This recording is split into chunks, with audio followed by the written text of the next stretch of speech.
All right. Good evening. Good evening, everybody.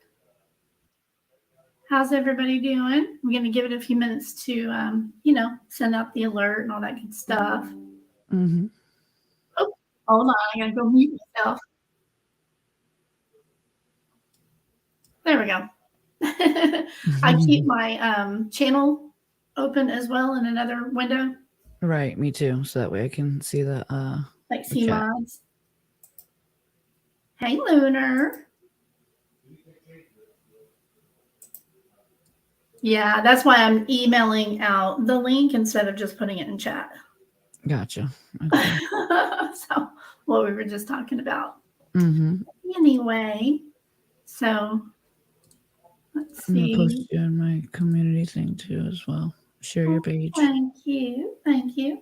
You know who you remind me of with your voice? The way you're really chill. Because I'm a Who? little more like up here, and you're like a Mhm. little, you're chill, like Purple Phoenix, you know? I don't know who that is. Oh, you have to check out her channel. She's really nice. Oh, okay. She's a YouTuber. Purple Yes. Phoenix. Okay, I'll have to check it out.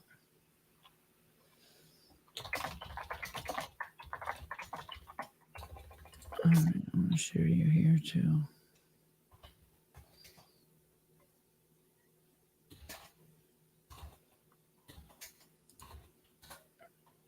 All right. Yeah, I thought I emailed Ellen. Dang. Well, I've been taking care of my little girl. She's not feeling well at all. In fact, she has severe gastroenteritis, Oh severe, no. and it was so bad that we had to take her to the ER. And they at first thought it was appendicitis, and Right. scheduled for surgery this morning, and took her in this morning. And the surgeon said he didn't think that it was appendicitis. Mm-hmm. He believes it's gastroenteritis. So she's got, fluids and antibiotics and medicine and all that. And so I've been with her a whole lot and then going back to her after this. My husband's with her. So, Gotcha. watching her. She's fine. She's feeling good now. She's good. Yeah, But I hope she gets yeah, better. Poor thing. How old is she? She's young. You said right? yeah, she's 10. Oh, okay. She's Yeah. a little bitty too. She's a little bit fragile thing. So Right. teeny tiny. I was always the shortest and littlest one in school. Oh, And were so, you? yeah, she's just like that. She's in all the group photos at school. She's always the one that's little bitty petite thing. The tiny one. Oh, that's cute. Okay. Yeah, I could have sworn I was emailing with Ellen earlier. Who was I emailing with then on my Mm-hmm. Gmail? I know I was emailing with another. I'm losing it. Really thought I was emailing You with Ellen. invited some other people to come join you? Yeah, a couple others that are going to come in just a little bit. They'll be here. Oh, okay. Are you still the shortest? I just heard the boop. Who's here? Oh, here's Titanium Built. I'm going to bring her up. Mm-hmm. Hello. Good evening. Hello. How are you? I'm doing good. How are you guys? I'm good. I'm good as well. Thank you. You're welcome. I had a hard time. I don't know. I think my email, I had like emails connected to one YouTube account. So I kept thinking it was like sending me like through another account, if that makes sense. But then I was like, wait, I'm not even streaming through my own StreamYard, so that shouldn't matter. But I'm here. All right. Well, it's good. Good people are starting to roll in. So I'm just going to go ahead and start. Let me go back to her main page here. Make sure I've got everything ready to click. That. Okay, gotta go back to Deets here because she did a little video that I want to show that's really good. An update video. Okay, all right, I'm ready. Okay, so let's see. I'm gonna put us like, well, will that work? Okay, good. Oh, well, duh. Share the screen. All right, there we go. All righty. Okay, so updates for today. The live stream will be starting in just a little bit. I've been watching that, refreshing it. Looks like they're getting ready to go with that. Now I want to start with Geet's little video that she did on the Idaho case. Kaylee's sister, Kaylee Goncalves' sister, gave an update, and it's quite emotional. Mm. Yeah, she's really taken this case by I feel like she's done almost, if not more than the officers kind of in the beginning. She's been on it. Yeah. Yes. She really She has has. been on it. I love her. It's like she needs to get a true crime channel after all this. I mean, or get into law enforcement, you know? She said her sister was really into true crime. And I guess she liked a lot of YouTube channels that did true crime. So I think that's why she's doing this for her sister. Aw. Yeah, as like a tribute, because her sister, I heard, was really into true crime. Mm-hmm. Yeah, Wow. she used to follow Chronicles with Olivia. Yeah. Yeah. So I seen a video today where Betty was like, that means if she followed Olivia, then that means she followed me too. Oh, geez. Yeah. She's like, I she did a knew video us, on Betty so- today, a short video. As soon as I found out she was in Idaho, Yeah. the words were flying out of my mouth before I could contain them. So I I said know. language at the beginning. And I was like, that's early warning. Yeah. She's not all there. Mm. But I mean, and Kaylee, was kind of the same age as Olivia, so I can understand that. Right. Yeah. Hi, Mommy of 5. How are you? Okay, so Deets did this video. You guys all know who she is. Or they are. I think it's 2 girls that run it. I'm not sure. Here we go.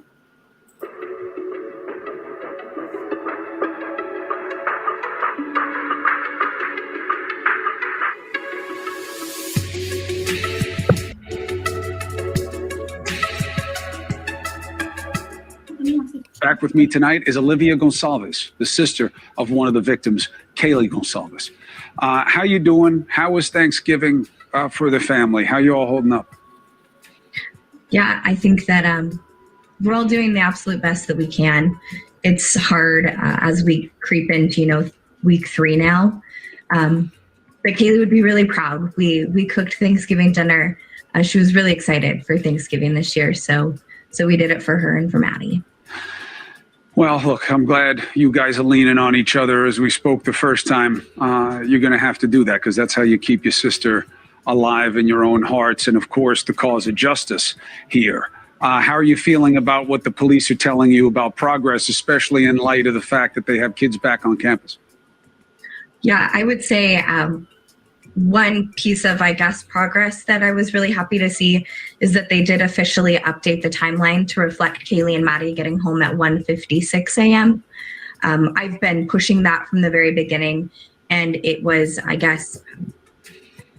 a step in the right direction to see that was taken seriously and that was verified on their end as well. Why? So, because I think for us, it's important that the families are being listened to. We have these kids' names, but I think it's important that law enforcement understands who they were as well. Because a name can only get you so much. It doesn't explain what they would have done, how they might have responded, conversations that they had had with their loved ones. I think that that's just as valuable in this case as any other piece of evidence. One of the points of speculation is that Kaylee had an ex-boyfriend. Phone logs show she made 7 calls to the ex that night. The police say it's a non-issue. What's your take? Yeah, I completely agree. I could not be any happier to see that they have cleared him. From the beginning, I knew that it wasn't him, and I'm happy that they're focusing their attention somewhere else now. The nagging question is, in most homicides, when death is caused by somebody else, it's almost always somebody the person knew. or had some kind of connection to. How does that haunt you, and what does that mean here? Right. It's really difficult, especially because law enforcement is kind of throwing around this term targeted. But we don't know what that means. And it almost makes it feel alienating because we don't have any more information on that. I don't know who that target was. I don't know if it was all of them, if it was one of them. And I don't know. I mean, I don't know. The 2 other roommates have been cleared. Are you okay with that? I think that I hope that they are doing well. And I can only trust law enforcement has done their due diligence in all of the people that they've cleared thus far.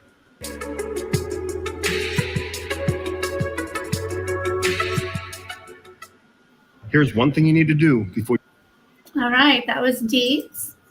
So this is the link here. I'm going to grab it and put it in chat real quick. If the mods could help with that as well. If you see me putting up a video, well, I mean, I can just do it. It's no big deal. Okay, so that was Deets. Done with that. You guys got to go check out her latest video on what happened today in a live stream on the Jared Lysick case. I did a clip video as well, my very first, and she did one. She caught other channels doing with their hot mics. It was a dumpster fire. It was crazy. It was pretty funny on my side anyway. Because I was wondering why people because nobody could see my WebEx because it was like down. I couldn't it was minimized, and plus I didn't know how to share it anyway on my screen, and my WebEx was down, but I could hear Duty Ron's voice. And I'm like, how is he on my live? Because I'm not good at lives. And I thought I had the window still maximized from my YouTube. You know what I mean? And I thought it got onto his page, but I wasn't even I'm not even a subscriber of his. So I'm like, but I know his voice because I've seen a couple of his shows, and he just has a very familiar voice. I'm from the East Coast, and I think that's probably what it is. And so when I heard his voice today, I was like, what's going on? And I even jumped out of my own live. I left the studio and everything, and I could still hear him. And when I went back to try to review it, it's silent. So I sound like a nutbag because I'm the only person who heard him. Nobody at the end of my live even heard him. Yeah, no, I've heard other people too. You're right. I didn't see that stream, but Duty Ron was talking about it earlier too. Did you hear Queen Bee, or was it just Duty Ron that went live, or that spoke out loud? The microphone turned on. He was on there as well. I have it clipped on my last video. It was it was bad. I heard she was F-bombing it up. Right. That's what I was wondering. And I'm like, well, that's how she talks on her panel though. So I mean, it's going to come out when you're not expecting it. Yeah. I guess I just did a lot of Zoom calls, so I know to mute that before you even go in. Right. Just make sure you just stay in the back of the back and you stay quiet. But I wanted to say something about that last video. I noticed that they did update the timeline, which I think is great. But did you notice that because her sister's the reason why that timeline is so credible. Accurate. You know what I mean? She got the doorbell cam and everything.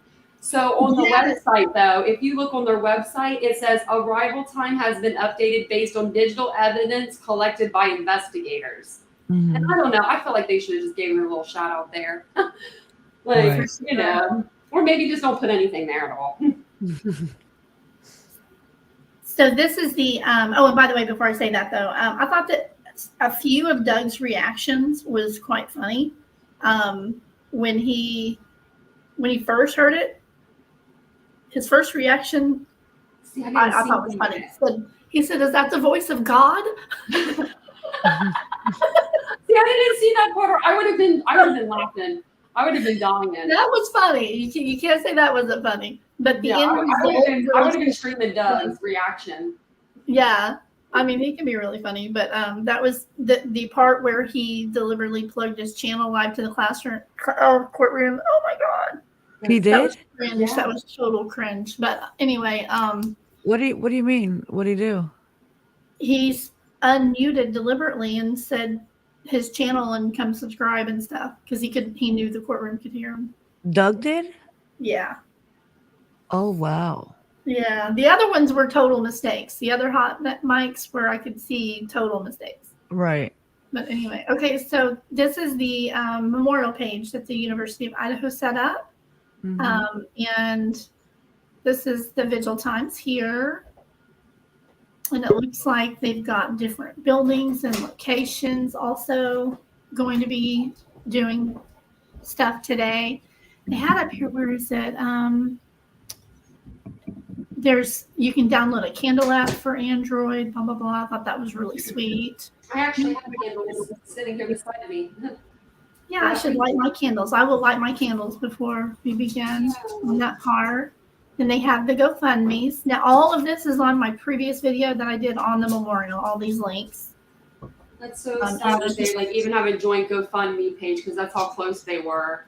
Yes. Then they've set up a scholarship in their memory. Oh, and I was going to change I downloaded this one. I was going to change my profile photo to that. And I just forgot to do that. Let me go back and do that. And then they have some photos that they put up. And I think I put that one as my background. That's nice. Of how it looks out there. It's all snowy and cold. Isn't that gorgeous? Pretty. Like, they're going to keep the flowers pretty for longer. Right. Yeah, I for feel sure. like anyway. Isn't that beautiful? It's sad and beautiful at the same time. Yeah. And there's how the whole setup looks. Man. So They would love that because you could tell they would have been appreciative, girls. for You know, sure. and Ethan too. Mm-hmm. All right. Oh, and be sure to hit the like button when y'all come in, please. That's so funny. I just typed that. Oh, you did? Got your back, girl. I don't have chat open. Thank you. Mm-hmm. All right, so I'm going to leave this minimized because I'm going to need it again. Oh, hang on. Actually, I'm going to drag it back over to my other tabs. There we go. Okay, because I'm going in order. That way I'll know where it's at. Alrighty. And yeah, they haven't gone live yet. Just checked again. So I was looking. There was a new press release that went out. This is today's, right? Yeah, this is today's. I wish can I zoom? I wish I could just hide that, make it easier to read. But there was says there have been media questions about a September 12th, 2022 incident regarding an argument between a group of people walking on the University of Idaho bike path and a cyclist. It was reported that during the confrontation, the cyclist displayed a folding knife. Both parties dispersed and there were no injuries. The cyclist turned himself into the police. So they believe that there's no connection with the individual involved in this incident and the current murder investigations. Let's see.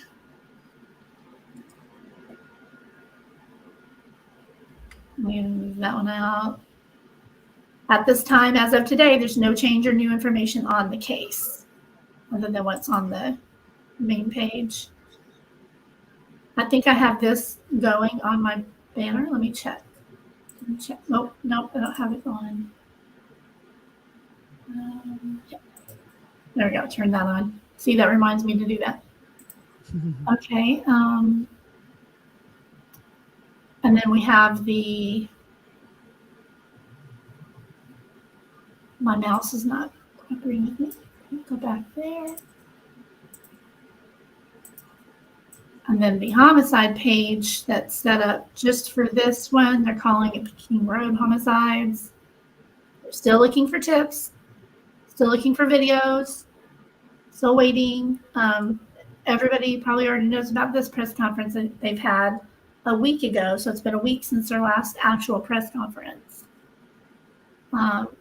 Now, they did this yesterday. They went and hauled off the cars. They moved the vehicles to another location to continue processing. Other than that, nothing new since in a week.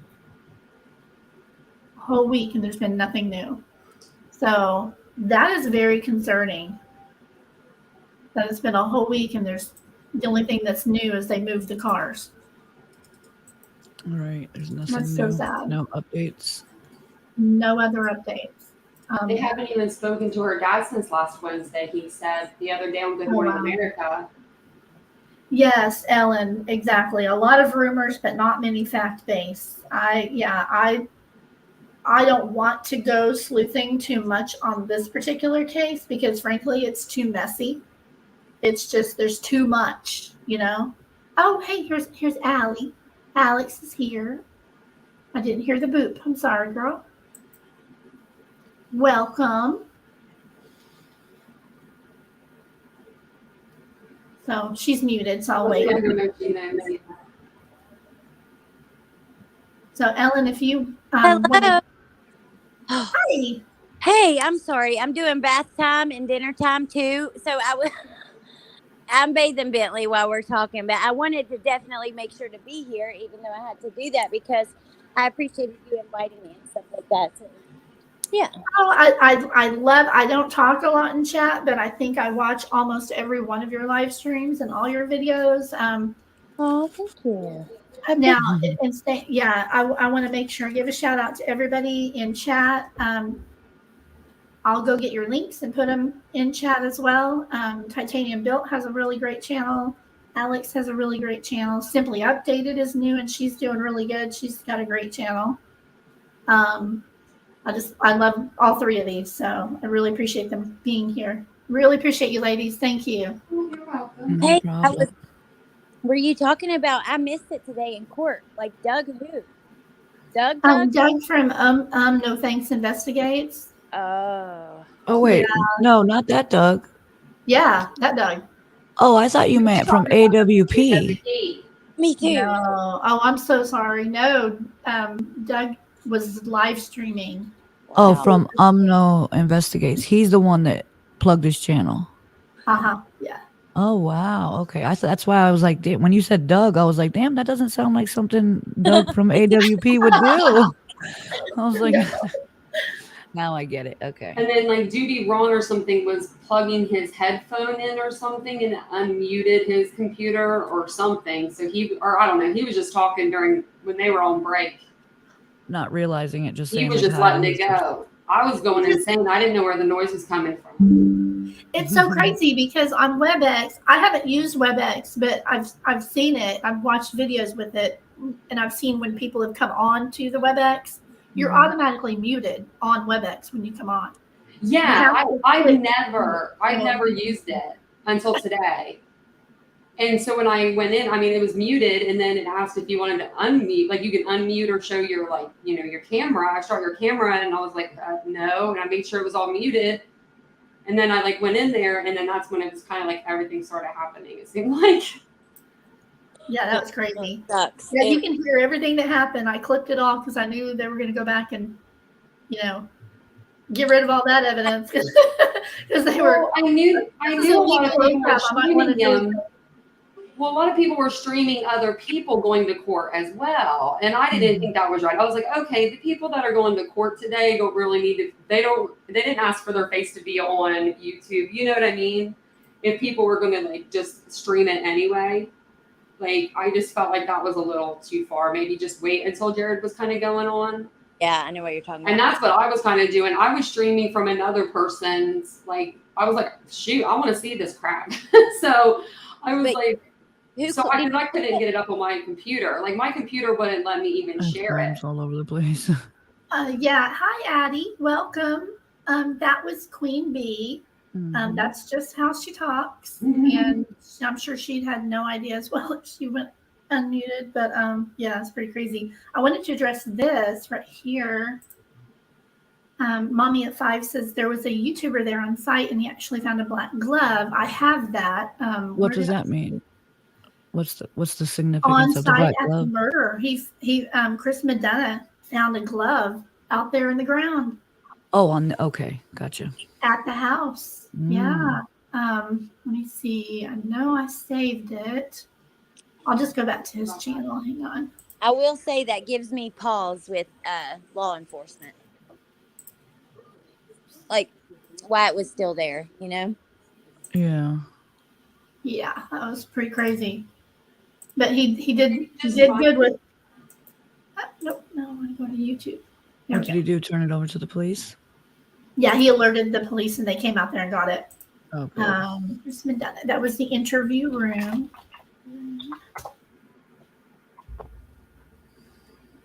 Yeah, I watched this a lot. I'll bring it over here. Why he keeps doing that? The interview room, Chris Mendana. He and his wife do a lot of stuff together.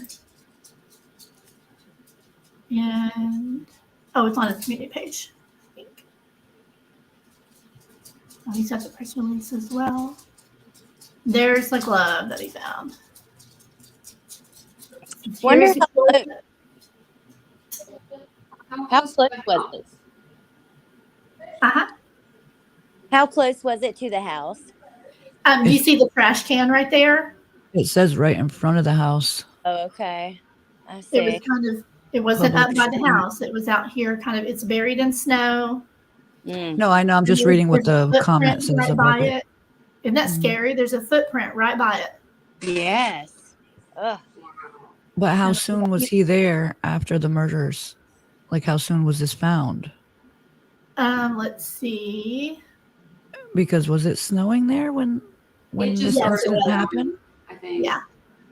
Yeah, it was. There was a lot of, just wet, kind of mushy stuff on the ground for the first few days. Now it's really snowy There's a there. lot of snow. There's a lot of snow there Yeah, now. he actually found this. It was out there by the trash cans. And there was a vehicle right here. It was I've seen it between the too. trash cans and a vehicle. It was I thought actually you were going to vehicle. tell us Betty found it or something. Oh, right. That's what I thought you were going with at first. I was going to say no. But that's pretty credible. Well, So you now I'm heard kinda about the water concerned. bottle thing, right? Yeah, I did. I put it in my video today about touching evidence. I was so upset earlier. If you guys need a good laugh after this, go watch my short. When I saw that they were out there, I lost it for a minute. Oh, no. Can And I? instead of putting that towards my boyfriend for one night, I was like, he don't need to hear about work stuff today. I'm going to just do it on a short for today. Oh, it says the boot print in the snow was from the officer who came to look at the glove. Really, officer? Oh, wow. It looks like he had to step over it. Like he stepped over it. Like the boot Yeah. looks like he's That going, boot print's going that way. yeah. That's Like, oh, weird. hold on, now let me step on it. He probably slid right there too. Like he probably Yeah. never slept on it and then slid. That's What what it do you- looks like. About this, the Jeremy Reagan, the neighbor that keeps doing the interviews, who's getting a lot of blame. That was kind of what I talked about earlier. Was like the impact that we have as far as doing, running channels and stuff, and if we're blaming innocent people, but also he keeps doing interviews and he's very odd. Like, Yeah. Mhm. what do you guys think about him? He keeps saying, come get my DNA. Yeah, he does seem They very don't need it. weird. Yeah, I've seen that. That's just he's really wanting. He's wanting to Attention. be suspected. It's like, really, what is wrong with you? I think at this point he knows he's weird, and because he put it out there like I'm weird, and people are accepting that. We're not really accepting that he's weird. We're just accepting that he's talking to us. So he's taking that as I think people are accepting he's weird, and he's just going with it. Right. People like me. Like, yeah, people love that I'm weird. Well, Right. Right. People like that I'm weird. This works. I like Isabel's comment. Hi, Isabel. Welcome. Funny you said that about the glove. Someone said the other day about they did an OJ. I didn't know what they meant by that. Yeah. Mark The Furman weird- out there. If Mark Furman crap- shows up, I'm going to fall over. The crime scene though probably looks very similar, if you think about it, yeah, Oh, my goodness, you're right. they were found outside. I mean, yeah, but still. yeah, just like the victim spot, Mm-hmm. The gloves give me OG. They'll have somebody trying that on before we know it. I bet you they come back and they say that it was a police officer's glove and he dropped it out there. Or, you know what I mean? If they like want to try to, because, you know, I mean, that's going to look pretty bad on them if they have evidence just sitting out there in the snow. Yeah. I can just see someone saying, oh, no, that was just one of ours. You know, they have people who say that it shouldn't have ever been released, that it was found, because then the killer will know that they found his glove. And I kind of thought, well, he knows if he lost a glove, right? Like, What's it So- going to chop his hand off? what did you say? I didn't hear. I'm sorry. Addie, I apologize. I don't believe that any of us were trying to be mean or bully him. You're right. We probably shouldn't say he's odd. He's just like, No, No, Yeah, he how do even we- said it. oh, he called himself odd. Yeah, no, I the was just guy reading the that comment is from odd. Addie. No, he said I'm weird, and that's why I think people are accepting. Like, Oh no, he does not care that people talk about him, Addie. Don't worry. No. He does not care at all. He plays Okay. right along with it. He's cool. I seen that comment and I didn't want her to think like we Yeah. were bullying him or being, you know, because See? I didn't mean any disrespect. Yeah, no problem. discrimination, But saying because- that he might most likely on the autism spectrum. I mean, I don't know. What do you think about that, or if that's true? But Mhm. Yeah, to me, that's a bigger number one. A lot of people are saying that, but that's just, I think, because he's not given eye contact in an interview. He is in other interviews. Number two, saying that he's odd is not discrimination. It's simply saying he is uncomfortable and acting a little bit weird. I'll tell you, most people probably would act weird. You're not used to the, like, having Yeah, I probably would be a little weird. Yeah. Put on the spot like that. yeah, oh, it's I not. know I would be. it is odd behavior. You can say something's odd about somebody's behavior without calling them odd. You know, Mhm. I mean, that And is odd behavior to be. I've seen he did like 2 or 3 interviews with local news, right? And Yeah. then Then Ashley Banfield, and now he's done, I think, one other Fox one. News. He went on Fox News. Yep. Yeah, this was one of his like recent ones he went on, and I think that was the one that he called himself like weird. And he said like, you know, he just was like that. He said that people were kind of like, he thought taking his words out of context and stuff, or, you know, not sure what they meant by what he was trying to say. And he's Mhm. like, I'm just a little weird, that's all, or something like along Yeah. those lines. I don't know what he said verbatim, but it was just something like that. I wasn't trying to say like, you know, I mean, I'm weird. Let's all Right. I'll admit it. Think Mommy- about, like, And Don't- my quirky thing is I do the one thing like everyone tells me not to do. That's my quirky trait. Like everyone will go like, Tanya, we're going to this party tonight. Don't wear black, and I will show up in black. Like, you know what I mean? Like that's just my quirky trait. Like I'll completely just think black, black, black in my head, you know. And it's just like all from a good place, but it's just how I am. Mhm. trained. We see it all the time with cases that people come on and they look uncomfortable and just odd, not in a way about any of his mental capacity or anything like that. Him personally, just the behavior. Just the behavior. Absolutely. Oh. And I would say, Alice, you said I'm weird. I'm weird. I'm weird too. It's okay. I'm freaking weird too. I'm socially in person. I'm so weird with people. I do better with kids. I like to be at home alone. Like it's okay to be weird. I do better with dogs. I love I was dogs gonna say that's Right. probably like I like 90% animals more than I yours. like people. for sure. Even when I'm out walking, and I'll catch myself after the fact almost every time. I'm like, why did you just do that? I'll be walking around the block or something, and because I insist on following my little girl everywhere she goes, and she hates it, but I just won't let her out of my sight. So I follow her even when she rides her bike to her friend's house. I follow her. Like you can ride your bike, but I'm right behind you in the car or walking. So It's smart. You yeah, know what happens in this world. exactly.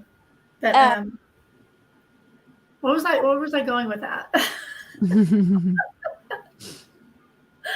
Forgot what I was saying. But Addie said it's not odd, it's autism. Who said he had autism? He's actually, you can be autistic and be brilliant, or your IQ is not synonymous with having autism. It can be low or high, but I mean, he's a third-year law student. He's out there. I don't know where did that come from that he has autism. It wasn't autism. He said, what was that on the spectrum? Remember the guy that was found in like the sea, and he was out there for like years or something crazy, and he had the mom that ended up like coming up dead. I can't think of the guy's name.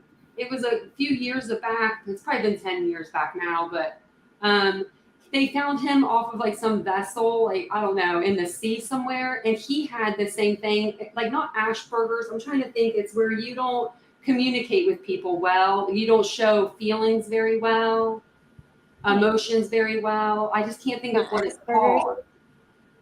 Did you know that they took Asperger's out of the DSM? They took So it out. maybe it is Asperger's. They don't say Maybe that. that's what it is. Yeah, they don't even say that anymore. Well, this was 10 years ago when this case was coming up, so maybe that's what I'm thinking of. Yeah. Wow. Yeah. But it But was something yeah, like that. I He get you. said the same thing. Like he said like this, like something like that. It wasn't autism exactly, but it was like I think he was trying to say maybe he was just socially awkward. Right. Which I think we all are. Yeah. I'm going to COVID. put this link in the chat. Especially. Yeah, people on the autism spectrum, because now it's all encompassed together. Asperger's used to be separate, but now it's all under that umbrella. They get mad if you even say that word anymore. Kind of like one of the other words that we're not allowed to say anymore, like dwarf, for example. Yeah. Say that anymore. That's considered rude. I didn't know that, but yeah, you're right. And I the M word about talking about little people, that's not so Exactly. Oh my gosh. And I said it, and then someone told me like that's actually an insult, and I'm like, what? Because I'm not ever out to hurt somebody. And see, the thing is that like we're in true crime, so we analyze people's behavior. It's Right. not slight at this man personally or making fun of him. You gotta know that that's what we do. You know what I mean? It's Right. part of it. We analyze. Well, here's some new information though. Addie said that he said he's on the spectrum. Okay, but I have a question on that. Did he say he was on the spectrum, Addie? Because now you're saying that he said he's on the spectrum. But your first comment, when I scroll back up there, you said you think it looks, here, let me see if I can find it. I Something about, I just want to know for sure. Because if he is, then we do need to tread lightly for sure. you said her exact words were most likely on the autism spectrum. So, I mean, if you don't know for sure, we definitely shouldn't say that, Yeah, definitely. When like he was referring to it in the interview, he wasn't acting like it was like a diagnosis. He was just acting like he's a little different. Yeah, exactly. And that's fine. There's well. nothing wrong with that. I'm different too, everybody has their own way. There's nothing wrong with that. We didn't mean it in a bad way. We weren't attacking this person or putting them down or anything like that. We're good. We can move on. It's okay. Okay, so allegedly is here. Hi, Jewel. Did you get my email that I sent after your live? Allegedly. She says that it's called social pragmatic communication disorder, the one that you were just talking about. Oh, okay. That could be She's it, yeah. super smart. I love her. She is my #1 channel on my suggested links. She's awesome. Great channel right there, you guys, if you're not subbed up to her. And then Addie says that they changed Asperger's to high-functioning autism. Okay. Cool. Oh, new comment. That makes sense. Yeah. Jewel, she's a doctor, right? A psychiatrist, or I didn't know that, but I heard that recently, which is really cool. It gives us somebody with an educated opinion. Let me check that live stream page again and see if they're going yet. Nope, not yet. We still have 12 minutes. Okay, let's see if there's any. Yeah, that was it on updates on the case anyway. It's just there's nothing new, just a lot of speculation and looking at the photos 100 times, and it's just so sad that there's just not anything more to go on. Yeah. But I mean, there's lots of room for looking around. Why does my screen keep doing that? Okay. So again, I don't know if you guys have seen this page, but I'm going to leave it right here. I meant to change I really love this one. I was going to put that one as my picture. Hey, I'm going to jump down, finish bathing Bentley, and then I'll come back if you're still on. And I'm going to go share this right now too, so that maybe, because I had people that were asking who's going to stream the Vigil, and as soon as I get done, I'll come back in. I'll just come back to the link. Okay, sounds good. Okay, I'll see you guys in a few. All right, thank you. Thank you. Bye. Okay. Allegedly. Let me get back to StreamYard. She is a psychologist. Allegedly. I love that.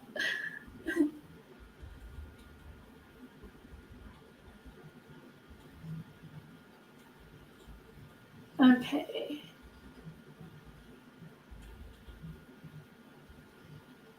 Okay, I understand, Addie. No big deal.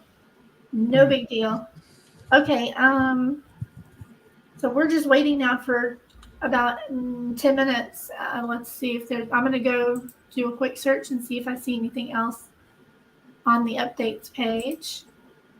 Would one of you guys like to share, like, do you have a theory going on what you think happened? I mean, because we've got a little time here, and we can do some sleuthing, or we can just talk about it. You want to go first, Titanium? There you go. I can. Yeah, if you could. I was chatting here with the chat for a second. Yeah. My theory, I don't know my theory is at this point. My theory, well, it hasn't really changed too much. I'm not saying this because we were just talking about Jeremy. It has nothing to do with Jeremy because I don't think that he's involved.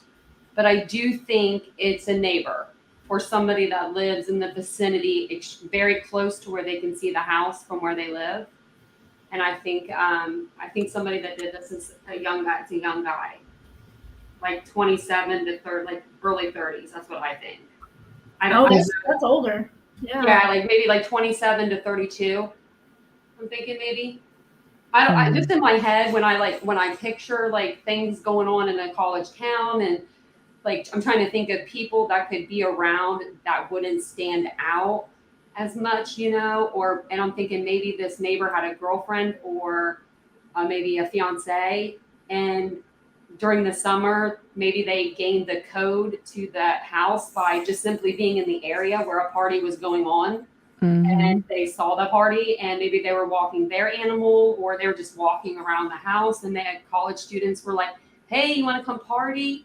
Because I've been to so many house parties by just someone saying, hey, do you want to come party? Like when I was in my 20s up at Ohio State, like people just open up their doors and stuff there. So I could see someone doing that, saying like, you want to come to party? And then them saying, oh, sure, but let me go grab some alcohol from my house first, or let me go get some alcohol from the store. And they're like, oh, our code's 1, 2, 3, 4. Just come in whenever you're ready, man. Or, and maybe they didn't think about it because he was with a woman.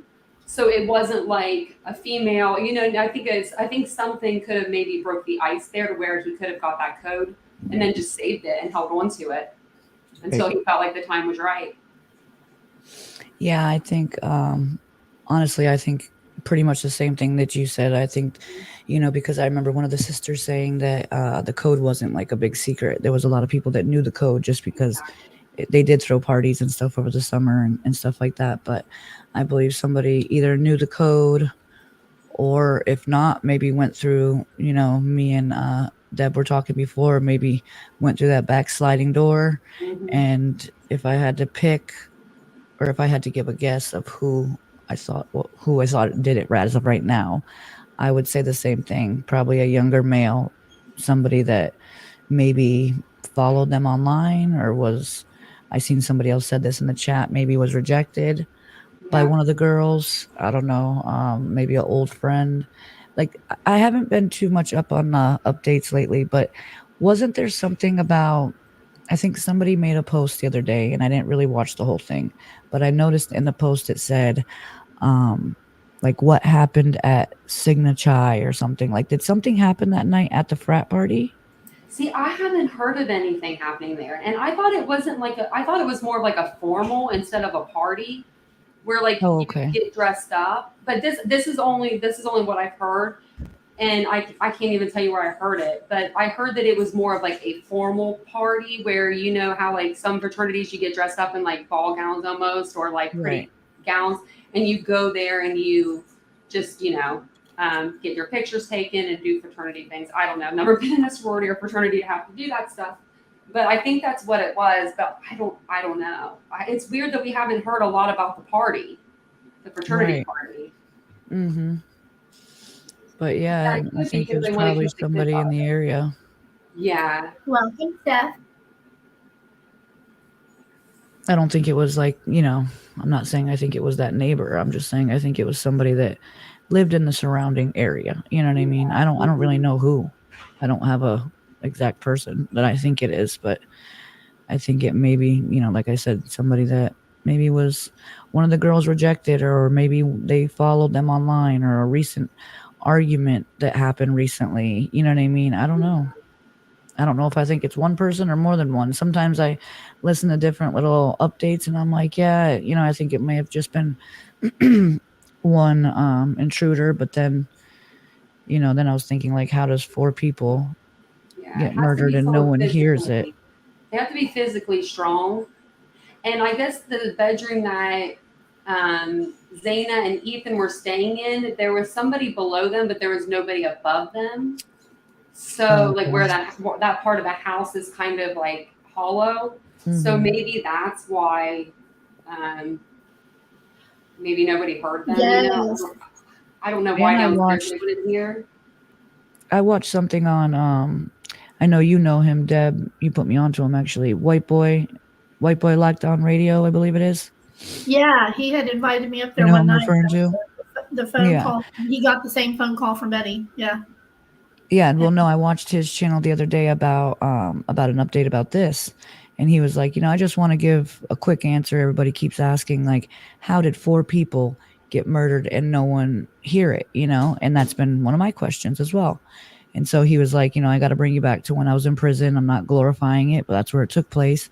I guess there was some argument. Long story short, the guy went after the other guy, but he waited till nighttime. He said the guy got down and literally army crawled all the way across the dorm to try to keep it quiet, to not draw attention, and like snuck up on this guy while he was sleeping.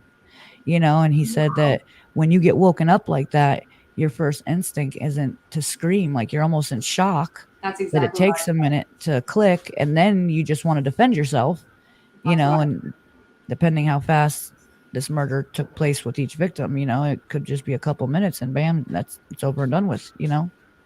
I said that in my life because I thought they would be because I can't scream very. I mean, I don't know. I'm a girl, and I feel like if that was me, I would be too busy. If say I was Xana and it was me and Ethan are in there, I would think that the person would go after Ethan first, and that would give me some sort of warning. And I don't think I would scream. I think I would jump up and want to defend myself and my boyfriend. I don't think that there would be any noises other than maybe us, on the ground or, tussling around a little bit, around, but but not really no yelling and screaming. screaming. Right. That's going to waste your energy if you're thinking about it. Yeah. Well, See, when you first here's think the of guy. it, go ahead. I'm sorry. Oh, I'm so sorry. The delay. I'm so No, sorry. I know. You're good. Go ahead. This is the guy that I'm suspicious of, and this is Joe. Joe is the big guy that was with Hoodie Guy. And I can't get this out of my mind that he is really suspicious. Yeah, but did you see his new TikToks he did?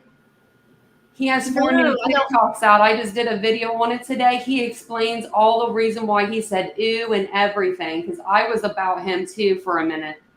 Okay, I'll come watch your video. Yeah, I'll talk to you about it whenever you're going through it if you want. Okay, sure, yeah. The memorial should be starting in about 3 minutes. Yeah. And then so after that, I'd love to see that, because this really made me mad, the things that you were saying. I didn't like any of that at all. I was in the same boat as you because I was like, why he say ew to those girls for? And he did explain that part. He said he was just in the moment. He was standing there sober. There was a girl that kept running into him, and he said she smelled of alcohol. She smelled drunk. He said you have to think about it. He's a college student himself. He said in the moment he just felt like she was just really drunk, and it was like ew, she's drunk. But he said he didn't mean it like, she was personally like, ew. You'll have to watch the videos. He really explained it a lot better than I can. And because I was really on him too. Where was it that he said, ew? I didn't see that interview. Was it like during a news interview or something? He did one news interview. They actually came to his friend's house and found him at his friend's house. So he did the one interview. And so they took a lot of stuff out of context too. So he, on his TikTok, he has 4 or 5 videos posted now to where he explains everything. And it does make a lot more sense. Oh. Here's a photo of the house. And this is the hollow spot that somebody was talking about. So this was Xana's bedroom. And then the other 2 bedrooms up here, this is a bedroom. So I guess they didn't hear from this far. But yeah, I see the big hollow area above it, and I can see, and there was nobody down here. So, yeah. Yeah, especially if the first floor roommate, I forget, I don't know I think it was Dylan maybe, if she moved bedrooms, if she moved up to the second floor to that second floor bedroom, it would be on the other side at like 2B or something like that. Because there's a bedroom on the other side. So people were speculating because she has like a lot of social media pictures taken in that room. Maybe she moved off the first floor. But that's only speculation at this point. But I think she was there. Let's real quick. And in case anybody doesn't know, that's where the blood was coming from. Okay. Now it makes more sense. Mm-hmm. Remember me and you were trying to figure it out that day? This was a screenshot I got off of somebody posted a drone video. Mm-hmm. So, yeah. I can't believe they didn't take that trash that's outside the back door. Right. Like if I was somebody, let's say, and I just like off 4 people and I had a blade in my hand, I could see me throwing it down in that trash can and running away. I guess we'll find out. All right, so I'm waiting for It this does that just while she's using the other screen for a quick second. She was saying how your mic is staticky, and I was explaining that when you use both your screens, sometimes it does that just for a quick minute. Oh, okay.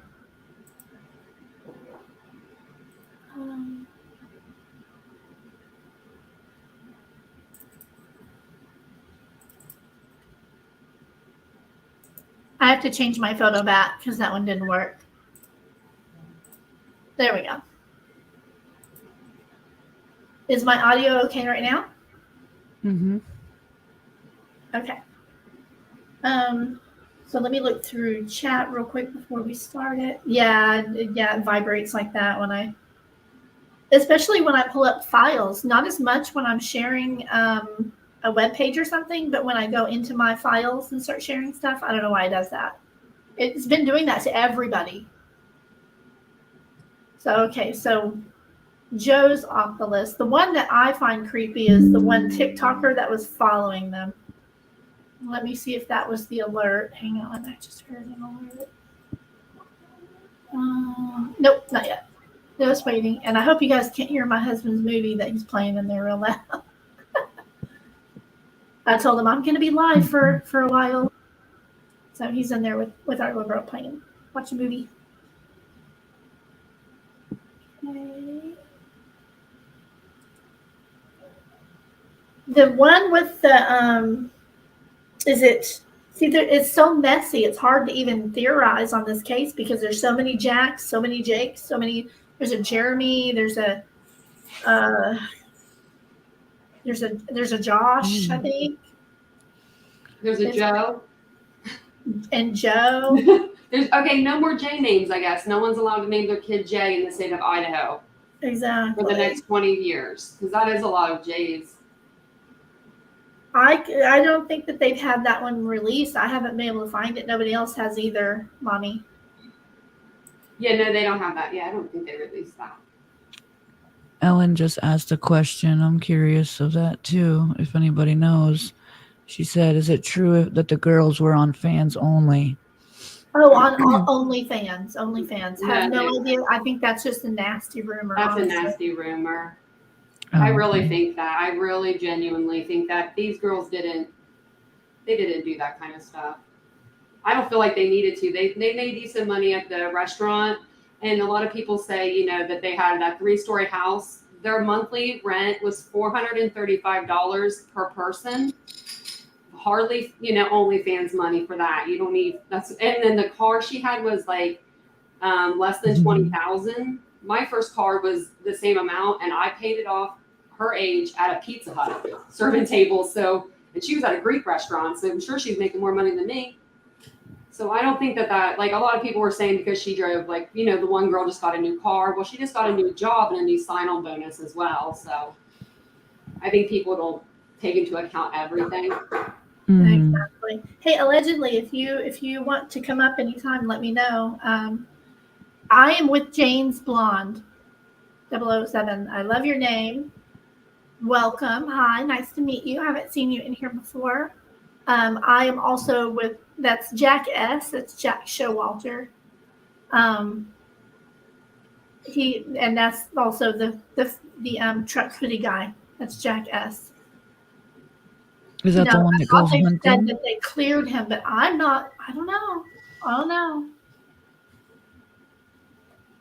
Yep, nobody knows these days. Nobody knows. All right, let me see. I keep getting alerts on YouTube, and it's not them yet.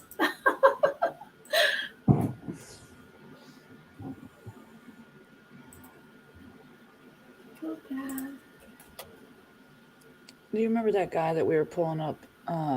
I believe it was your first live about this, the updates about this. And you showed me he was hunting. He had like a bear and a bunch of knives and This is something you don't see too often. some gory photos. Do you remember? Yeah, Do you I still remember have that- those pictures. What was his name? That's not the guy you think? Jack Showalter's the one with the big killdeer thing. Oh, it is. Okay. Yeah, that was Jack with the knife, a big knife on the ground. Mhm. Yep, that was Jack Showalter. So there's a local media that's out there that's streaming. I'm going to go ahead and put this up. I wanted to do the one straight from the memorial, but this one's got it. So I think we got a super chat. This was a targeted attack. As of today, the 2 surviving roommates have been cleared by police, along with a handful of others, including a man seen in a now viral video at a food truck around. Thank you, James Blonde. I appreciate that. Thank you. Do you have a channel? I haven't met you, so do you have a channel? If you do, tell me, and you can get me the link or say your channel name in chat. I will come check you out. Thank you so much. Oh, they did it inside? Huh? Oh, they're doing this I indoors? don't know. They didn't show a previous photo of the setup. Corner of Broadway and I'm going to turn it down until it actually people are begins. gathering Well, there these people aren't dressed. Look, they're not wearing coats. all across the state. They're not all bundled up. It has to be inside.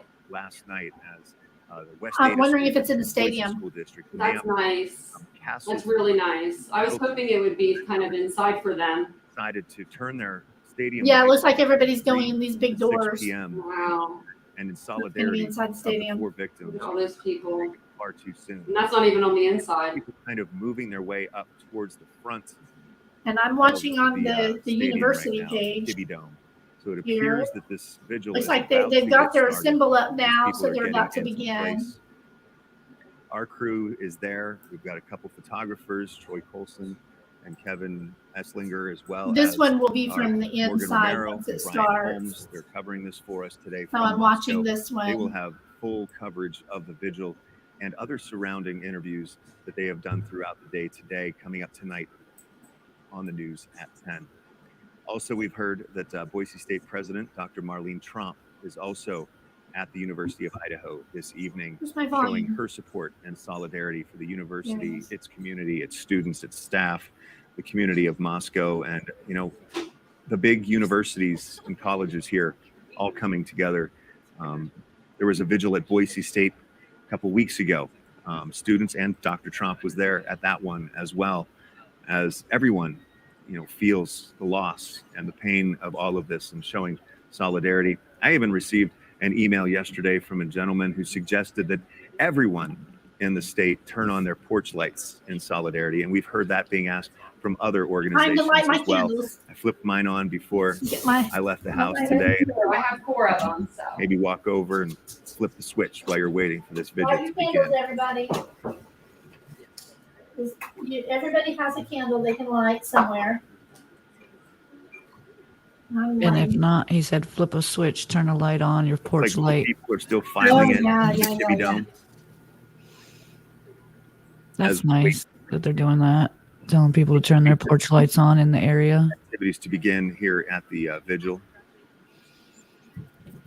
And once again, the whole thing about this is, well, police, it's Idaho State Police, Moscow Police, the FBI involved, dozens of officers, dozens of staff.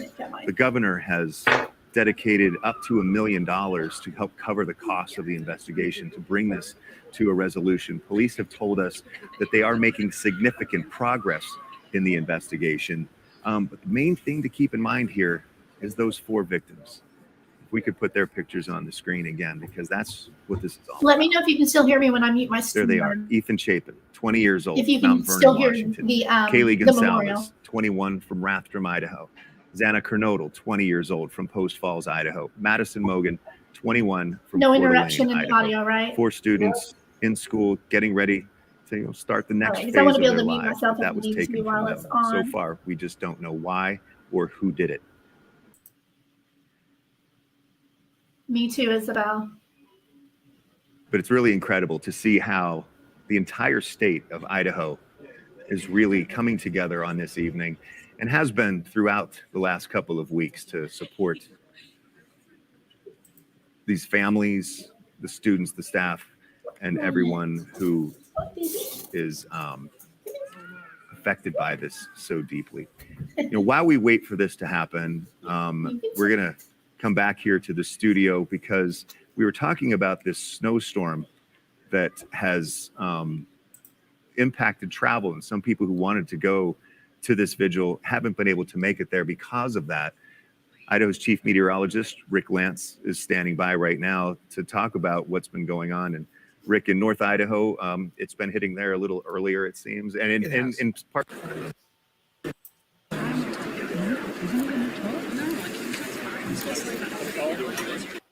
That's a creepy thought. Hide the dude's mom. That's creepy. You're probably right. Or law enforcement has said that they're watching there because the person will probably attend. Welcome, welcome.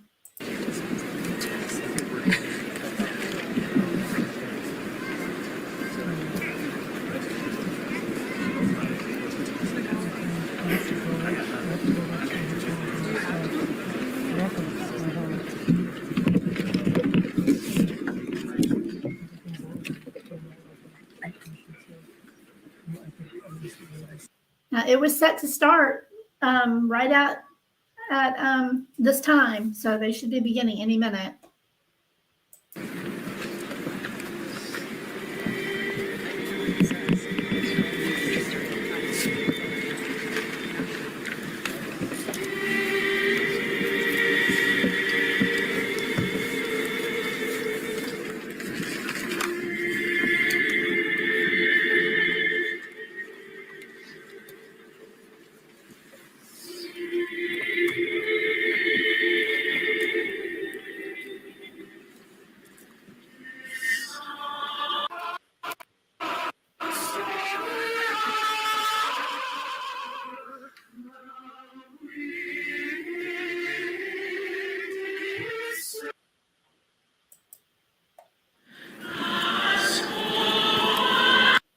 The University of Idaho has it says live, but there's nothing on the screen yet.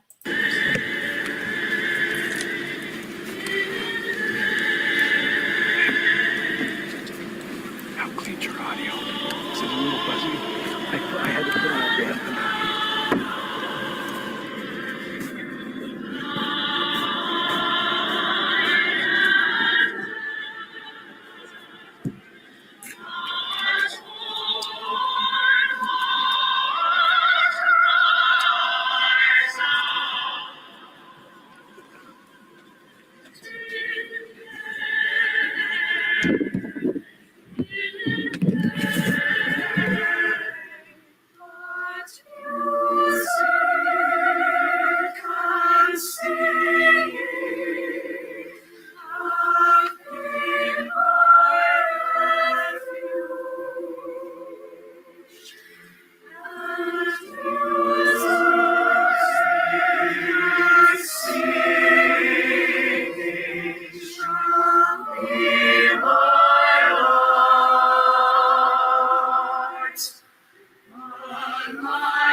Good evening.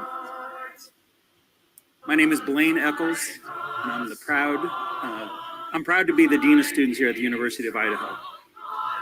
I want to thank you all for coming out to the Vigil tonight in honor and memory of Xana Kernodle, Ethan Chapin, Kaylee Gonçalves, and Madison Mogan.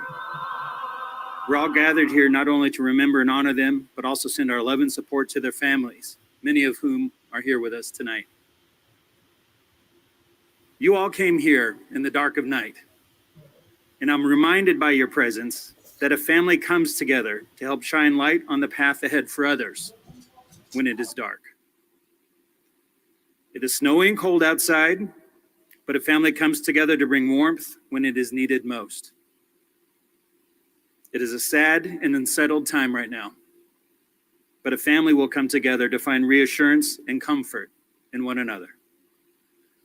We don't know how long this investigation will take, and we don't know the why behind this horrific act. But what we do know is we will all go through this together, because that is what the Vandal family does. I had the privilege of attending Ethan Chapin's memorial last week, and I was filled with the warmth of joyful memories at the stories about him that were shared. There was a lot of laughter in that memorial service. And they handed out this wristband, and it says, "Live life like Ethan." That is how we can honor the memories of our four lost Vandals, our classmates, our friends, and keep them ever with us. Tell the fun stories. Remember them in the good times, and do not let their lives be defined by how they died, but instead remember them for the joy they spread and the fun times they shared while they lived. I'm reminded by your presence. I know this crime has impacted not just our students, whom I've talked to many, but also our employees, our alumni, our community in Moscow, and many more beyond our boundaries of the city, in the state, and across this country. But it has impacted the families and friends of our lost Vandals the most. And so tonight we unite to celebrate and uplift them. We don't know how long this what you are feeling is real. We don't know the why. The sadness, the confusion, but what we do know, the worry and the anxiety. And it's okay to have those feelings. That is what I have them too. Vandal family. We all do. This is an incredibly painful time. I had And the it's privilege hard of right attending now. Ethan It's Chapin's very hard memorial right last now. And it's uncertain. filled with the warmth, the joyful But as I memories of the said, stories about we him. will go through this together. A lot of laughter. Out of dark times, light can They be handed out found this in the wristband. support we provide to one It another. says, live life. As with one purpose. vandal recently said, That is how we can we are honor the strong, memories of our four we are loved kind, we are courageous, classmates. and we are brave. ones, our friends. Vandals, I believe in Keep you. them ever with us. I believe in the your fun capacity story. to provide that care, Remember them in support, the and good love times to and one do not another, let their and that lives is be so defined needed by right how now. they died, but instead I believe in your ability to the succeed spread and the despite fun what times has they occurred. shared while they I believe in your ability to be a light I know in this the crime darkness. has impacted not just our students, talk to many. And if you don't but need a also light our for yourself, employees, be that light for alumni, someone else our and help community carry their Moscow, worry and anxiety. many more beyond. Remember, our there boundaries of the is city, and always will be state, help for across you here at the University of Idaho. But it is impacted We the have families support and friends right now of our for lost anyone needing it. Just down the hall Tonight we unite. in teams room A and B, we have individuals whom you can meet with for support What and you are navigate through feeling this is time. real. And you've all read the many emails that we've sent out, both from Confusion, President Green as well the as worry myself, and the anxiety. where we outline a lot of the It's okay supports that to are have those available to you. I have them. Use them. We Reach all do. out. Talk to This is people. an incredibly painful Talk to your time. clergy. Talk to your It's family. hard right Talk to your roommates. Talk to your friends. Lean on one another. Be there to help support one another because that's what a family does. For all of you here today and supporting those of us from afar, because we are streaming this, thank you for coming together. We do all of these things in honor and remembrance of Kaylee, of Madison, Xana, and Ethan. And we lift up their families because they're also part of the Vandal family. And as I said, we will go through this together. I'd like to now have President Green come say a few words.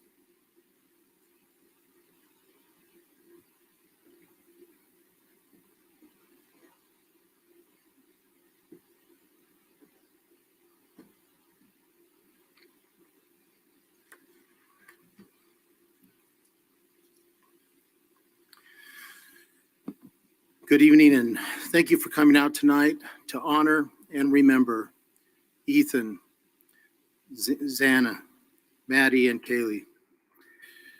The Vandal family across the world is shaken by the loss of our four students.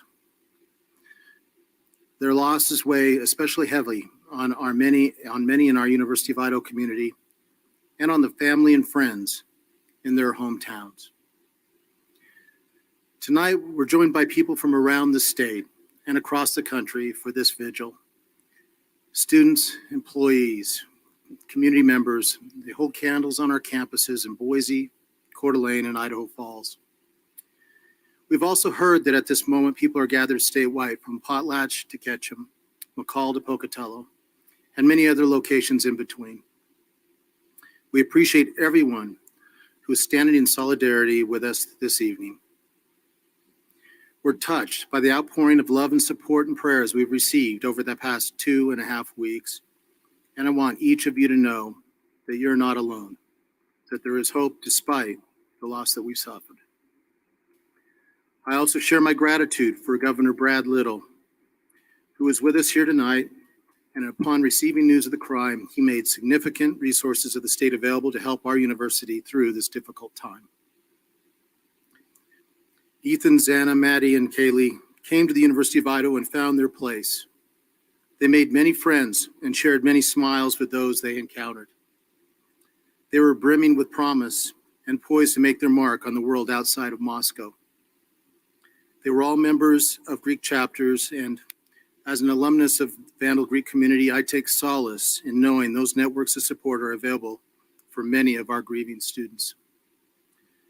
Friends and family remember the boundless joy, laughter, and love that Ethan, Xana, Maddie, and Kaylee brought to their lives.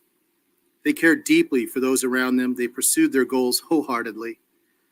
During their time at the U of I, they fully embraced what it means to be Vandals. In the wake of this tragedy, I hope and pray that each of us can find the strength to respond with positive action by caring for one another more deeply and encouraging each other more often. and by pursuing our goals and building community along the way. May their memories continue to inspire acts of kindness and selflessness, and may we find peace as we honor their lives. Thank you.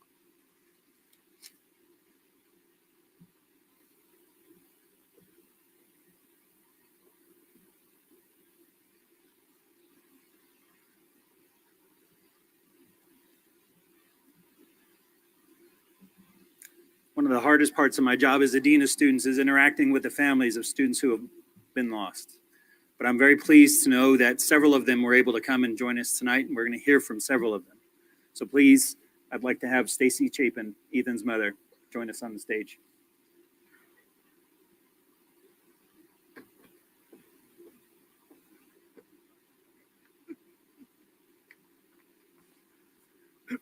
This isn't at all intimidating, I must say. And I didn't write any of the funny stories that we talked about at his service. But I would like to start by saying my name is Stacy Chapin. I'm Ethan's mom. I'm here tonight with my husband, Jim, Ethan's dad, and his brother, Hunter, and his sister, Maisie, who are also vandals. I think you knew he was a triplet, and they all go here as well. Okay.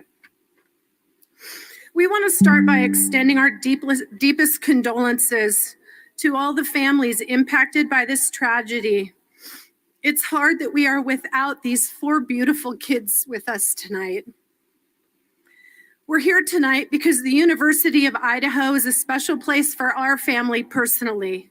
Our triplets enrolled here together because of the small town feel, the beautiful campus, and the Greek system. Those were all mandatory must-haves when picking a school. We visited a neighboring college, no offense if there's any Cougs here. And it felt big and logistically challenging to our family.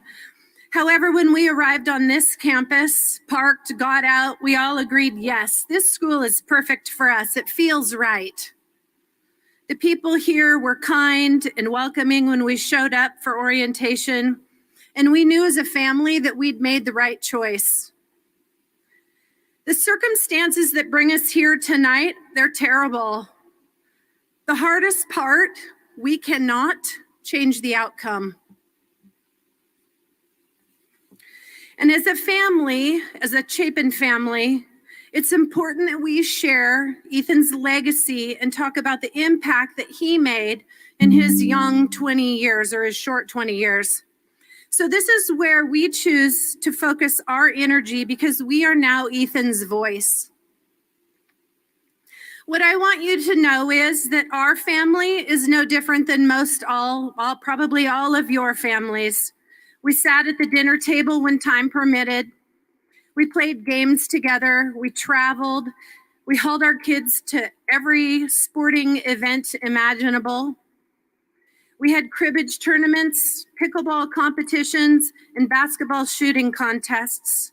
We surfed and spent countless hours in our boat listening to country music, which was Ethan's most favorite thing in the whole world. We hiked. Typically, the kids did that reluctantly, I'll admit. We worked out. Our 3 kids even got their wisdom teeth pulled together. But the most important thing is that in our family, we always had each other's backs, and we will continue to do so. And for all of the things that I've listed and the times that I haven't mentioned, we are eternally grateful that we spent so much time with him. And I want to remind you that that's the most important message that we have for you and your families, is to make sure that you spend as much time as possible with those people, because time is precious and it's something you can't get back. It's really important. This is our message to you. It is really important that all you kids and all kids across wherever, even we've told this to our own 2 kids who are still vandals, you have to put your energy back into achieving your goals. Well, Ethan tolerated school. For those of you guys who knew him really well, he tolerated school. He loved the social life, tolerated class. He understood the importance and would want all of you to continue to focus on your futures and your ambitions. Once again, I want to thank the police, the FBI, the Idaho State Patrol for their continued efforts. We're also appreciative to everyone on site with us tonight and everyone around the nation. Please continue to support all 4 of our families, and remember, please be kind. Thank you to the university for organizing this event in honor of our loved ones. We are proud Vandals. Thank you.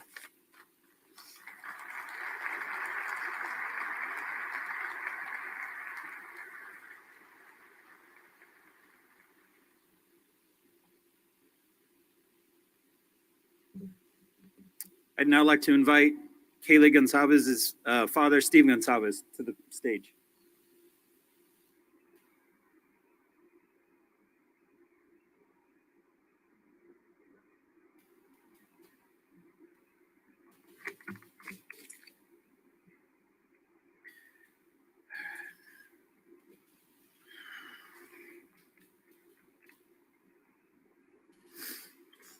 Just so I can let everybody know, the main reason I'm up here today is so that everybody can understand what we lost. I hope to be able to make you laugh, but I'm afraid we're gonna have to cry because we lost 4 beautiful souls. And the 2 that I'm up here to talk about are the ones I knew. And when I started thinking about how I was going to tell these people what their souls were like and the things that they shared with me, I started thinking that this is going to be really tough. So I did what you guys do. I Googled it. I went in and I looked for the most beautiful things in the world. I looked for some kind of inspiration. I knew I should have took creative writing a lot more serious, because I was in trouble. But I came up with the 7 wonders of the world, and I seen them and I looked at them for inspiration. And I prayed to my girls and I said, "You're gonna have to help me here. I'm struggling." And they just came to me and they told me there should be another wonder in the world. I said, "All right, help me here." And they said, "It's the wonder of the relationship of a father and his daughter." I said, "All right, that is pretty wonderful." You start wondering the minute they put that baby in your hand, you wonder what you're going to do. And you wonder how you're going to feed them and how you're going to take care of them.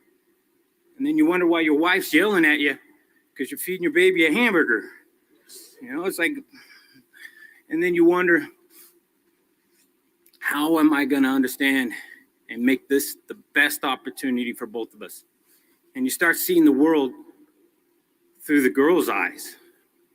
And as a father, it's a little bit scary. You start seeing like the world starts having like this purple haze, and there's puppies and there's kitties and there's all these weird movies you have to watch, and they start crying all the time. But you start falling in love with this world that they built. You see this world and it changes. And you don't have pickup trucks and all these footballs. You start seeing the beauty of what they have and what makes them special. So when I was trying to see this world and I was trying to picture what my daughter would want me to say, she would want to say that she loved designer purses and brand new shoes and all these things. So that's the world as I see it now, and I never want to see it any other way. And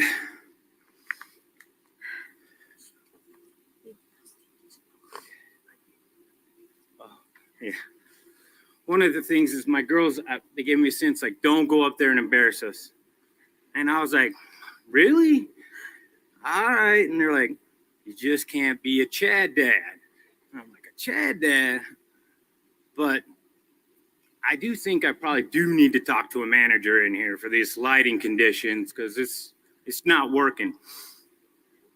So I'm going to embarrass her a little bit, but I want everyone to know that these girls were absolutely beautiful. They've been friends since 6th grade. We both put them in a charter academy. They felt like they were being punished. 6th grade, they just found each other. And every day they did homework together. They came to our house together. They shared everything. They convinced us, they made a proposal to go to high school, to a regular high school. So then they went to high schools together. Then they started looking at colleges. They came here together. They eventually get into the same apartment together. And in the end, they died together in the same room, in the same bed. And it's a shame and it hurts.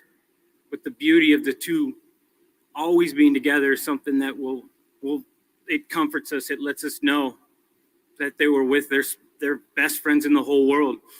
And it's like a book. It's like some kind of terrible chapter, but there's beauty in it. And we're going to get our justice. We're going to figure this stuff out. This community deserves that. And when I look at all you guys, there's only one way for this to get a little better, to heal a little bit. There's pain everywhere. You're just going to have to love each other. You guys are just going to have to hug each other. You're going to have to be a little awkward, and you're just going to have to share. And the only cure to pain is love. It's the only thing that's going to heal us. That's the only thing that's going to heal you. So all I challenge you in the next week, the next days, is just go out of your way and tell someone you love them. Love the people in your room that you go back to, your apartments, your house. And that will make a difference. And that's something that they can see where they're at right now. That you changed your life just a little bit and you're a little bit nicer and a little bit kinder. Thank you.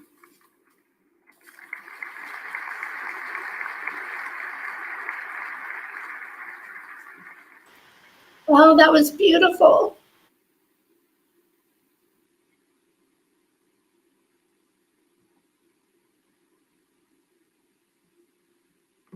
I'd now like to invite Ben Mogan, father of Maddie, to the stage.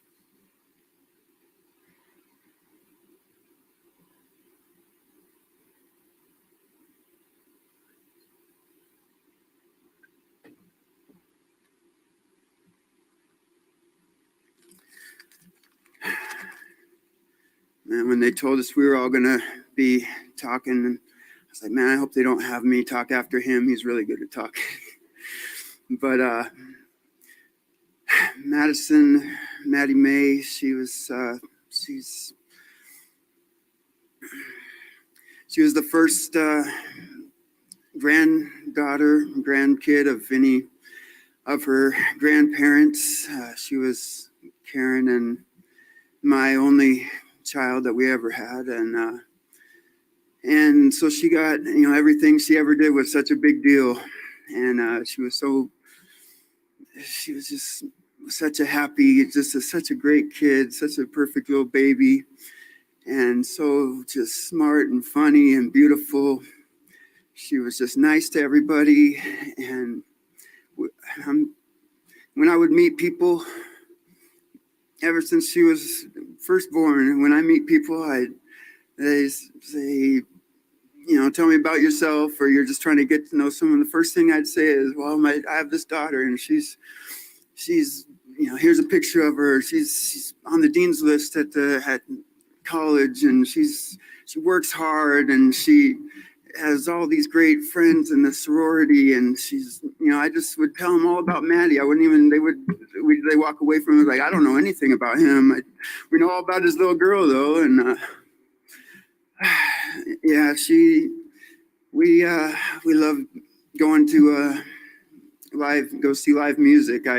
That's always been my favorite thing to do. And so I started taking her to concerts when she was younger, and we saw some really good shows together. I'd take her and her friends sometimes.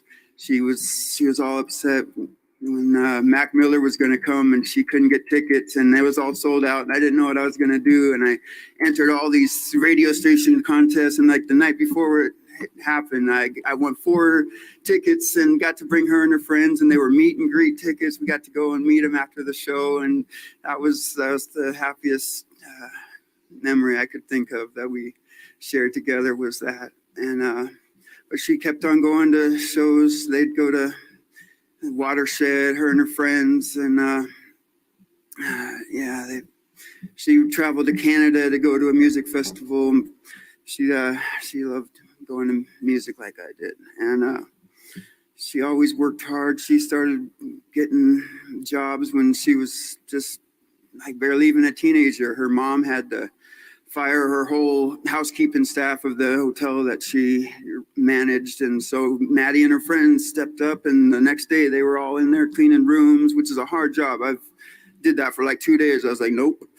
And, but those little girls were in there cleaning all summer long, cleaning all the rooms. And from then on, she always had a job. Like not all of that age of kids are all out there working all the time, but she sure was. She'd always work hard and make her own money and buy her own cars and pay for her own gas. And and I wanted to, when I was up here, I wanted to make sure and mention Jake. She got to have this.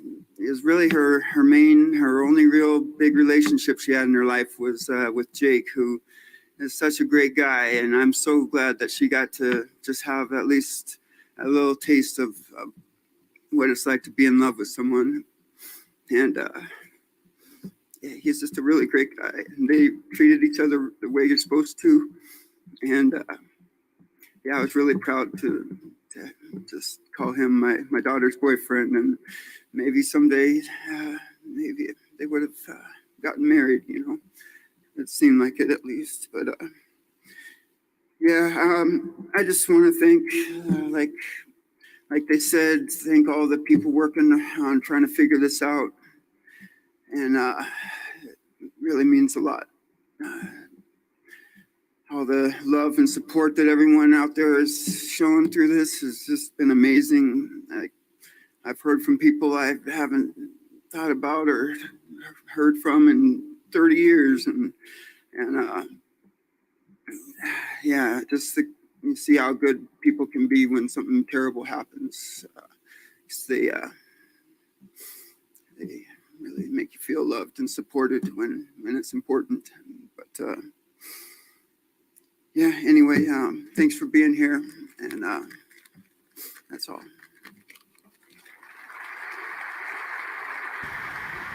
Well, my heart breaks for him and his wife. That's so sad.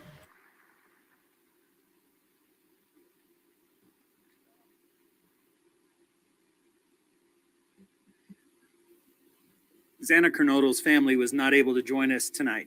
They are going to have a service on Friday, though, and so I thought I'd say just a few words. I did not personally know Xana, and we shared some information out as an institution a week and a half ago or so. So I'll just share a few things there. She was a junior from Post Falls, majoring in marketing and College of Business and Economics. She was a member of the Pi Beta Phi sorority, and I know many of her sorority sisters are here tonight. We honor Xana and share our love for her and her family during this very difficult time.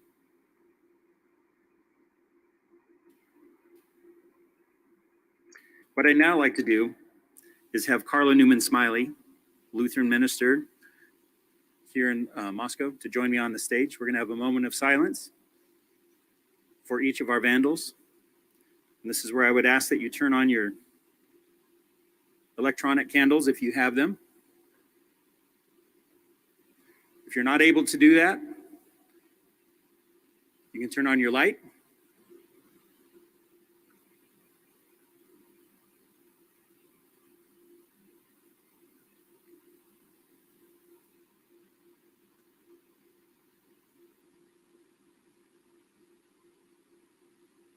Before we get started, I would love for you all to turn your lights up to the right so the families up in the Lighthouse Suite can also see it.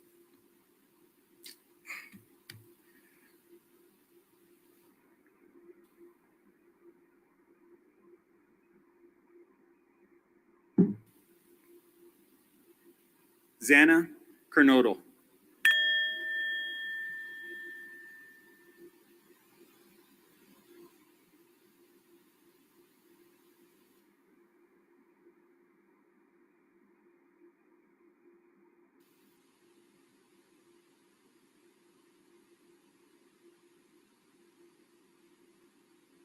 Ethan Chapin.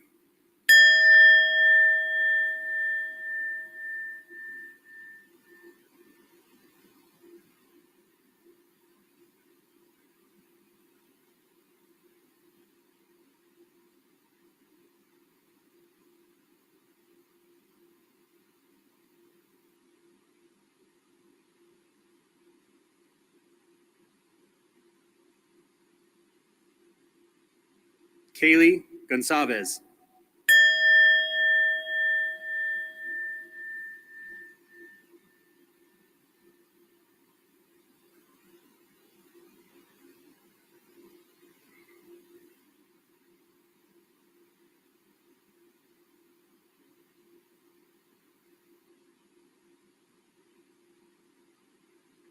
Madison Mogan.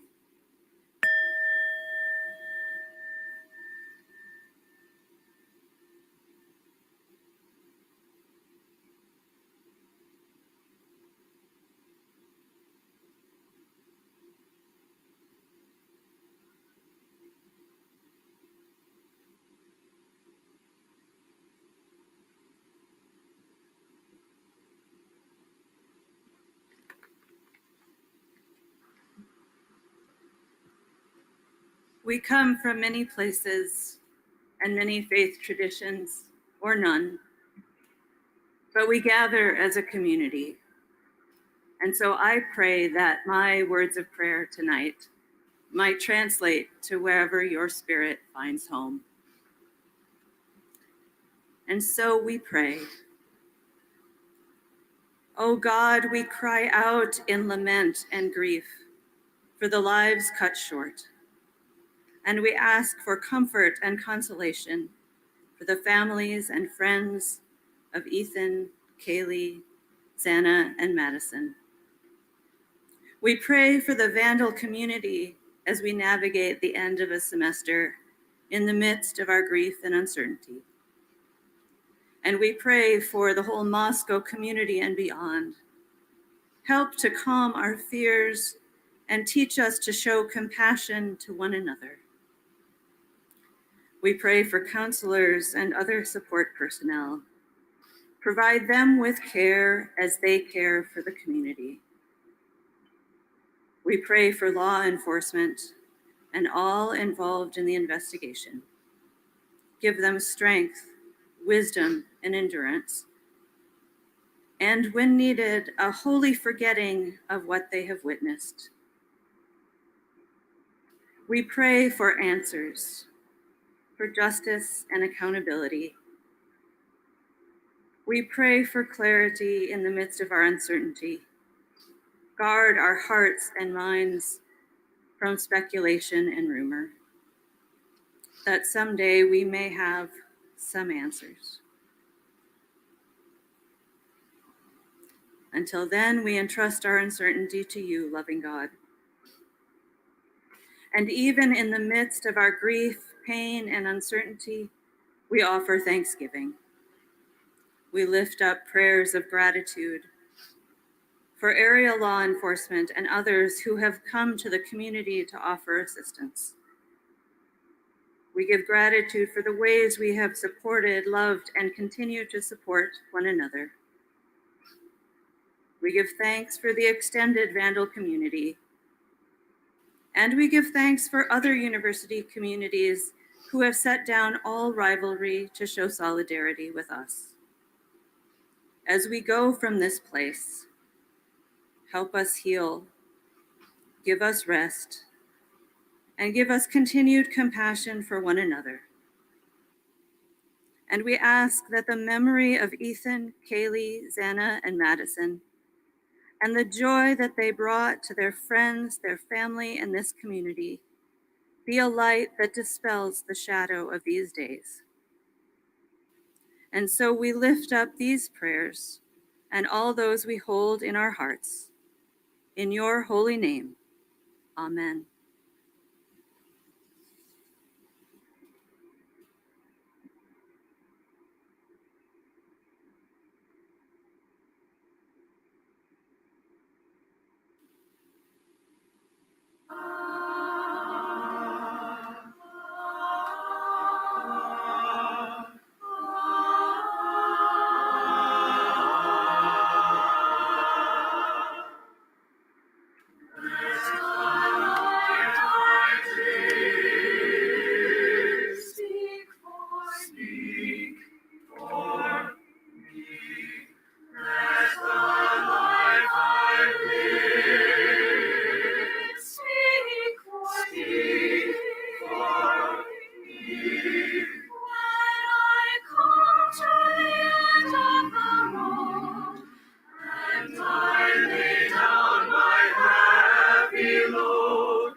I want to thank you all for coming out tonight. This has been a hard and heavy night, but it's filled with light and love. Continue to support and shine the light for one another. And for those in attendance, I want to remind you that we do have supports here. Team room A and B, just down this hallway to my right, down to your left. Reach out, use the support resources, lean on one another, be that light. We have lanterns that have been donated by university staff to help you shine the light as well. Thank you, Tracy. Please take one as you leave.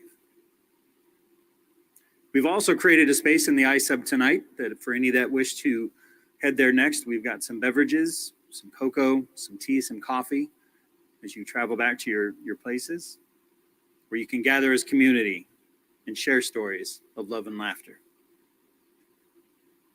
Drive safely, walk safely, and please keep Xana, Ethan, Kaylee, and Madison and their families in your hearts and prayers. Good night and God bless.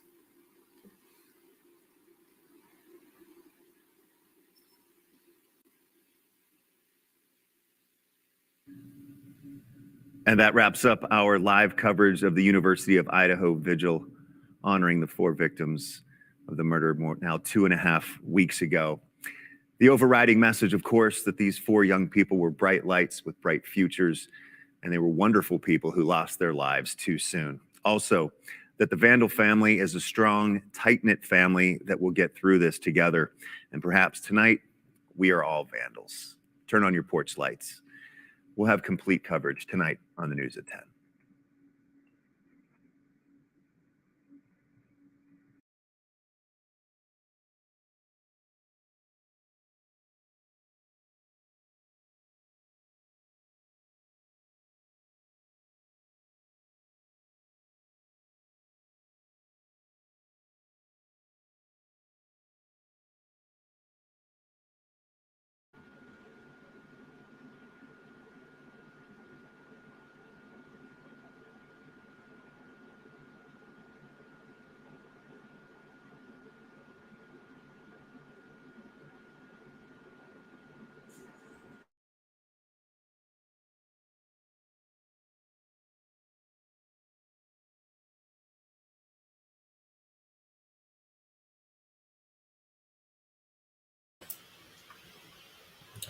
Wow.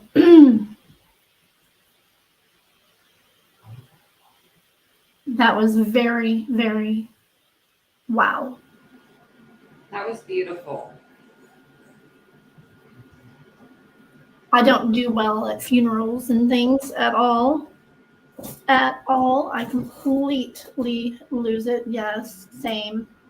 I'm the opposite normally, but tonight was not the case. My eyelids hurt from crying so much. That dad, oh my, both of them, but like, oh my gosh. Yeah. Yeah, it was awful. It was, yeah, my face is red. Yeah. That was beautiful. That was perfect. It wasn't too long. It was, you know what I mean? It was just the right amount of time. It wasn't none of like, no fluff. Do you know what I mean? Like we see in the press conferences sometimes where, you know, the cops come in and they say like, look what this person did. Look what that person's done. Look what, and you know, it's like, kind of like, this was just like set up so beautifully. Like they did way better job than I even ever anticipated. Thank you, James Blonde 007. Thank you. Yeah. And Ellen had a loss this week in her life. So I know, yeah, her heart is tired. I'm so sorry for you, Ellen. Yeah, so sorry, Ellen. Yeah, I've lost both of my parents. So seeing things like that from especially being an adult now, I lost my parents when I was 22 and 30. So I don't know, when you get older, when you're older, you start to appreciate the things your parents do for you. So when I saw like Ethan's mom and stuff, I don't know, I just put myself in like my mom's shoes almost because I don't have kids myself. And I mean, she just made me so sad. She's such a strong woman.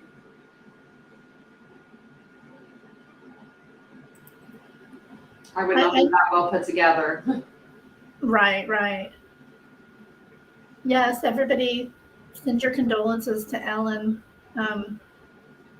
Yeah, a creator that she modded for passed away. And oh no. Yeah. Very, very sad. Very sad. You come very close, you know, in your mod where you have like, you know, mods in your chat and stuff. You come really close with them. Yeah, you do. I've already learned that. Oh my goodness. I need to go refill my tea real quick. I didn't want my voice to be too scratchy when I got back, so I was like going through my tea because I was crying. When the first dad got up there, the one that was kind of lighthearted, you know, Maddie's dad, he was okay, but No, Kaylee's dad. Kaylee's dad. Yeah, Kaylee's dad. Yeah, When he made a Madison's little dad, joke. that's when I lost it. I just And lost it. that's the first time they spoke out, isn't it? Yeah. That's what I thought, because Kaylee's dad's been doing a lot of the talking for both families, and the wife too. But I've never really heard from the other side, and that's why I was like, oh. And he said he even tried to make a lighthearted joke when he went up. He said, I was hoping they wouldn't put me after that guy because he knows how to talk or something. Because he knows how to talk. Yeah. You can tell that so when you Google how to like write an obituary, let's say, for instance, or like a memorial, it tells you to put in like facts about them in the beginning, and then it tells you to make like a little lighthearted kind of joke.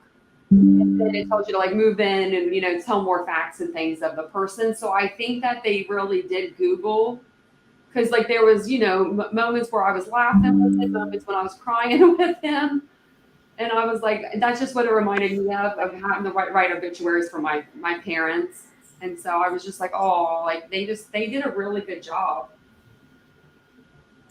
They all did a really good job. Their kids would be very proud of them. I hope they know that,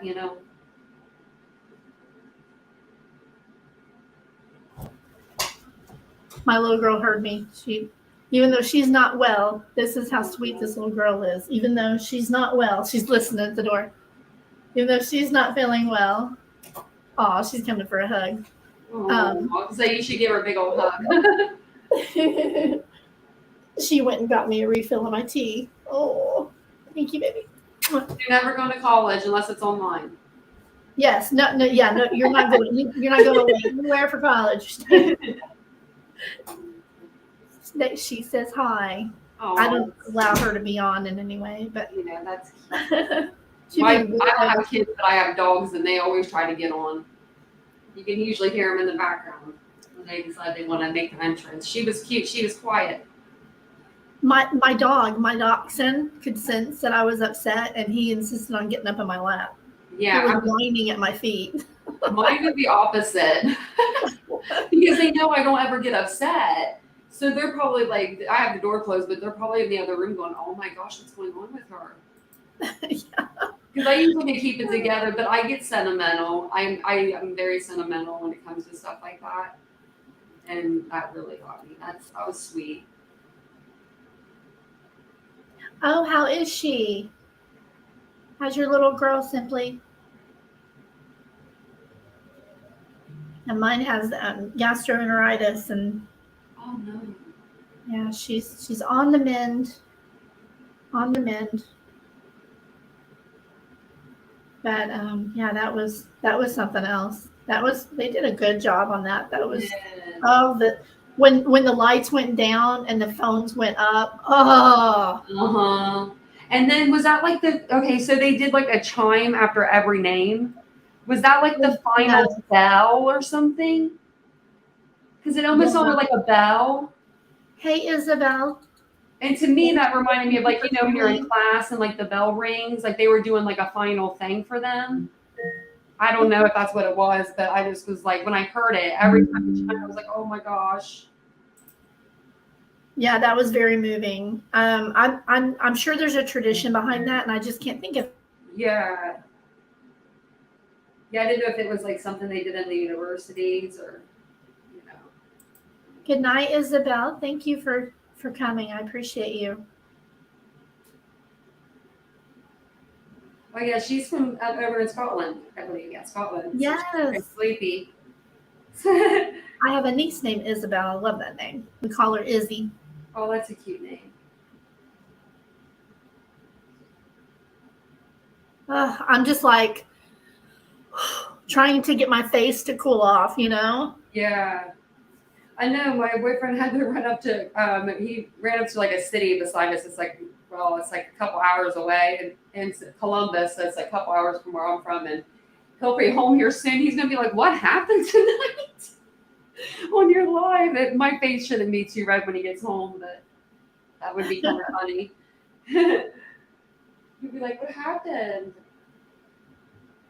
Oh, Ellen says, I know they do the bell in military when they are lost. Huh. Yeah. Yeah, that sounded like almost like a chime, or like it didn't sound like a school bell almost. But it sounded like a prettier version of a school bell or a bell of some sort. That's what it reminded me of. Just I mean, that's just so, it was so moving. Man. Well, I want to do a little updates on the other cases and, and talk about this one a little bit, not for too long. Where's that at? Okay. I'm going to go through my papers here. I keep messing up my papers. I'm just going to kind of browse through my notes here real quick. Okay, you're fine. I watch a lot of videos and take notes off of it, other people's videos, and then look for the source. And yeah, I've always taken notes. It's just easier that way. I wonder if the roommates were there, Dylan and Bethany. I bet they were there tonight. I bet you they were. I wonder if that was one of them that was crying at the end. The girl with the burnt orange sweater, I think she had on or something. You think so? Maybe. I don't know. Hey, thank you, Ellen. I mean, because I just know one of them I think has that color hair, but I mean that would be a good shot, for the camera person to be right there where she was at. But no, I don't know. I mean, I bet you they were there.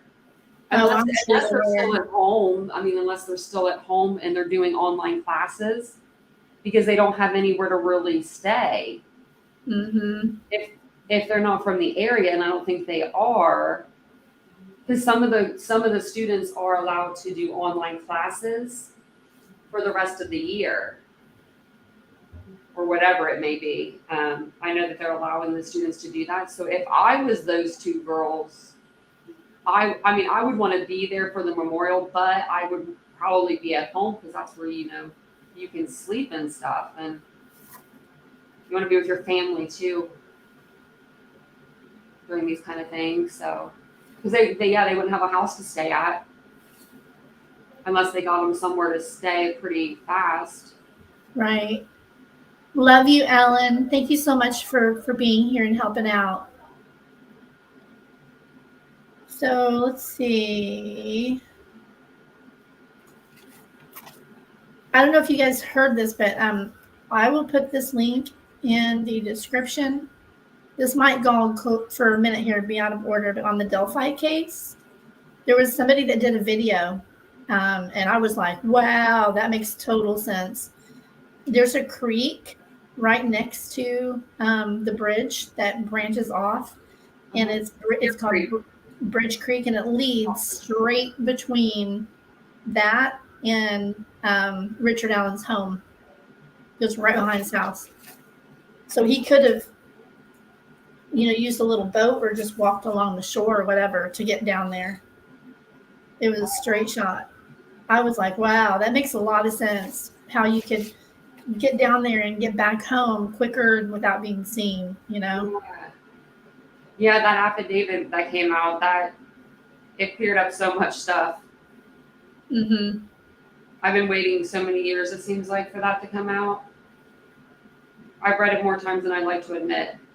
Because it is hard. It's a hard read. Because, just the writing and everything anyway. Well, I don't have a clean copy of it. I got a couple of screenshots off of somebody's video that they had done so I could go through it and read it. And I couldn't really read it. So I need to find where to get I've got like a login for the court case, because you actually have to have an account there to see the files. Yeah. I'll go there and get like a full copy of it. Yeah, I just printed off the copy. I think it was on Twitter or something when it first came out, because I was going to read it for everybody, and I'm blind in one eye, and I was like, guys, I was like, your girl is not that good. She's pretty good, but she's not that good. So I printed it off, and then I just read it off of my printed paper. Oh, so yeah. It made it a little easier to read like that. But, just the lettering and stuff and, how they write. It's just, it was a lot of repetitiveness, it seemed like. So you have to kind of read out that, it seems like. I don't know. I need to go back through it and highlight some stuff. But they had 3 different witnesses that saw him down there, or a gentleman described it as him. Yeah, and he admitted being down there. Yeah, he has put himself there. He was like, yeah, I was out there. I go out there. No big deal. He just completely He said he was watching the fish. Yeah, and they believed him. And I'm from that area. I'm not from that area, but Deer Creek, I've been to Deer Creek with a girlfriend. We used to go there as kids and stay at their hotel. They have like a hotel at one part of that, you know, in Deer Creek. And like, I just couldn't believe half of the stuff that he was saying about the fishing. Because I'm like, we don't have fish out here in Ohio like that. And these are creeks. These are brown water. This is brown water. You can't see through this water. Like, and it was February. So it was probably ice, you know, or like, you know, somewhat of. So I'm like, I don't know. And then he said he was like looking down at his phone at a stock exchange. And I was just like, wow, man.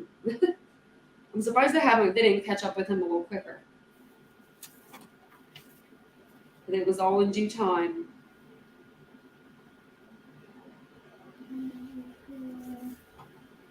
Different ones too. I'm just looking through some stuff here real quick. So the timeline got updated. I'm sure somebody was probably putting that together somewhere. I had a link to that.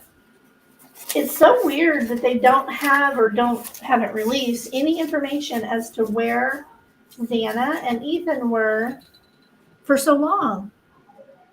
You know, it's just completely open as to where they were. Like, are you talking about the night of? Yeah. Yeah, they just say they went to that party. That was it. Yeah, that was it. So nobody really knows where they were, and that's just crazy. I know. You would think someone would have came forward by now and said, like, yeah, I'm a fraternity brother of his. You know, he was here, or you know, something like that, or even a girl that saw Xana there, maybe a friend of hers, like, hey, yeah, she, you know, her and Ethan were here. It is kind of strange no one's came forward from that side. You know, like, where did they go? And maybe they just went straight back home and didn't go anywhere else, you know? Yeah. I mean, a couple having the place to themselves, you know? Exactly. It's very possible. Yeah.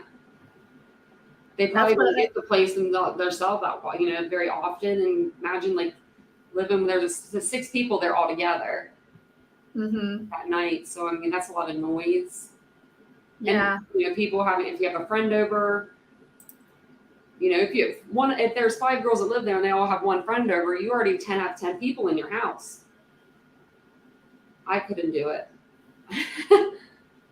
No, I couldn't either. I mean, barely. Yeah, I can't do it. I have to have a lot of quiet, a lot of alone time, a lot of me time, you know. Yeah. I couldn't handle the constant noise. Yeah. Even back then when I was, you know, that age, I still liked it quiet, but I mean, I had friends that were rowdy and they always had people over at their house and there was nothing new, you know, we all didn't do. And I think these were really good kids. And that's just what's heartbreaking about it. It's like, you know, they were on the right path to succeed in life and somebody took that from them. And that really angers me. They needed it. Hopefully, I think someone in the comments said hopefully they'll come forward, you know, after seeing, you know, that. And I hope that they do. I hope this gives them a conscience. I hope that they can't sleep. Oh, I just saw Ava's comment. Ava says, at a funeral, it's simply a way of memorializing the deceased. It comes from a tradition of the death toll that has evolved. Oh. I didn't know that. Oh, yeah, we didn't do anything like that at any funeral I've been to, but I could see it. Yeah, that makes perfect sense. Yeah, it was really sweet. Well, when they said the first name, I thought maybe he was just saying Xana because he was just talking about her. But then he did that little like dong thing, or I heard the chime, and then I heard the name or whatever was first, and I was just like, oh, please don't say all 4 names. Because then I knew I was going to lose it. And then of course, and then he said Ethan, and I was just like, oh, he is. And then I was like, okay, I'm going to cry again. I wasn't expecting them to turn off all the lights, like that. I wasn't I either. got a little nervous, to be honest, because we don't know who this is. Like, is he there? Is he going to do anything awful? And then they Right. told him to turn towards the family. I think that's what they meant by the look up. Yeah. That's where the families were. Yeah, there was another section up above where the families were gathered away from everybody. Mm-hmm. Man, oh man. Well, I mean, I thought I wanted to get into the other cases, but I'm just not feeling it, Yeah. I'm I'm tired. just not feeling it. I'm just feeling like this should just be about them. And I'll do another one for the other updates, because there's several updates. But they did a real. This was a good one. yeah, this was beautiful. I really hope they find who did this quick. Maybe he was dumb enough to show up and acted funny and don't get a clue. I know. There was a lot of closed, at least I would say probably half a dozen or more of plainclothes officers, out there walking around, checking everybody out. Oh yeah. They probably have plenty of people in there. They probably have FBI and everything else in there. Yeah, watching from every angle. Yeah. And watching traffic going by. They were watching every. And I'm sure if anybody looked suspicious at all, they kept a closer watch on them in particular. So you never know. Maybe that person slipped up tonight, especially seeing all the parents there. Everybody A lot of times that the killer always returns. You're getting ready for school. What did you say, Simply? I was saying, how they say like a lot of times that the killer will return like back to the scene or whatever. I mean, I know this wasn't the scene, but it was like a gathering for them. So I wouldn't be surprised if maybe he drove by or was there, or, like you guys said, I'm hoping he slipped up and did something stupid too to make himself stick out. You know what I mean? Yep. He probably did. He or they. I don't know. I'm kind of thinking it's more than one person. I know. I'm back and forth too. I'm back and forth the same way. I just don't see how one person did all that horribleness. Unless they had a gun as well. Yeah. If somebody held a gun, I would certainly be quiet. Right. But you would think, after the first one, was killed, the other person would be screaming like a banshee, Yeah, you guys, I mean, even if the other, let's say the first victim didn't scream, I would think there would be like some commotion. Never mind the yelling. Let's just say like, some struggle a little bit or whatever. Even if it's from the person doing it, I guess if they're all in separate rooms, then maybe they wouldn't hear that. Yeah. Yeah, I think they originally said early in the case that the other girls, the two girls heard, the roommates, said that they heard stuff, but they heard thought some, just noise. It didn't really sound like anything other than noise. Right. They thought it was just the boyfriend and the girlfriend arriving back home or whatever. Yep. I want to hear that 911 call because I have so many questions about that. Like, who was it that called? What is this with an unconscious person? And I don't know. Well, they said it. Didn't they release it saying it was the call was made from one of the two roommates' cell phone or something? Yeah, but they don't know. They haven't released who it was and what they meant by unconscious person. Right, because I mean, if let's say she just woke up and walked in and see, like, there's no way in hell that she thought, or they thought, whoever it was, thought that the person was just unconscious. I mean, according to the coroner, there was blood everywhere. So it does make me, I'm thinking the same thing that you're thinking. Like, why would they, or who, number one, and why would they call and say it was an unconscious person rather than saying, what was really going on or whatever? I think the unconscious person was a friend.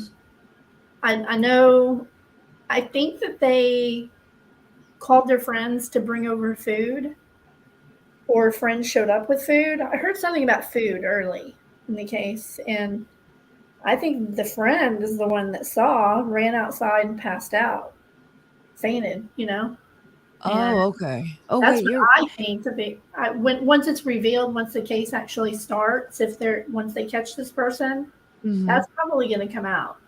that it was not one of the roommates that was fainted. It was somebody else. Right, because they had people.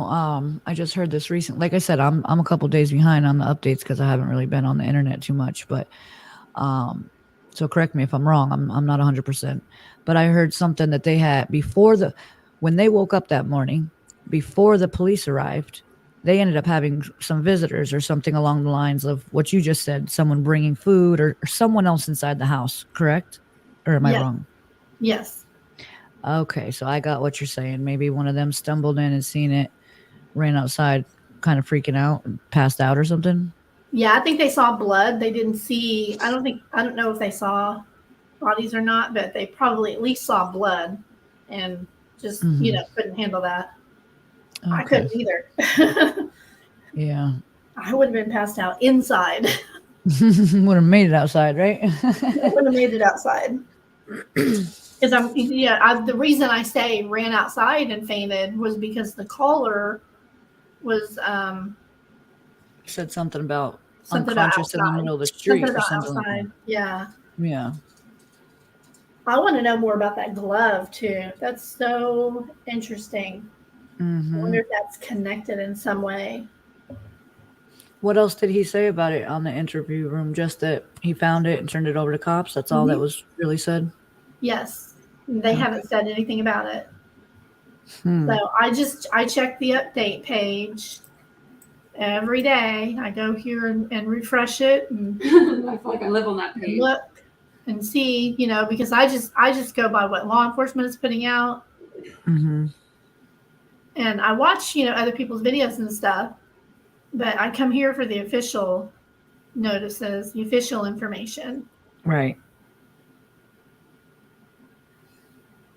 Let's see. Oh, here's another update. Let me read this. The Moscow. I want to say Moscow.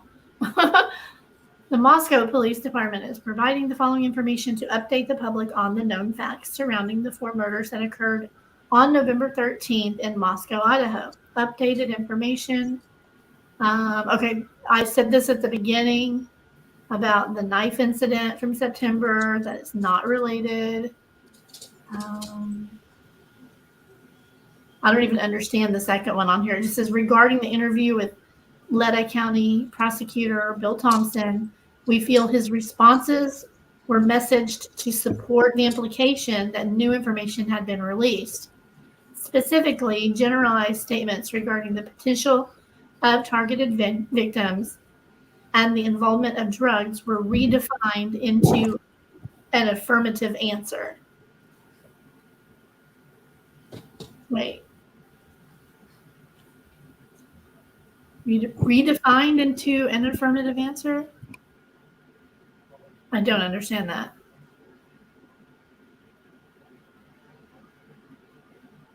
And then just that at this time, there's no change or new information. No suspect identified.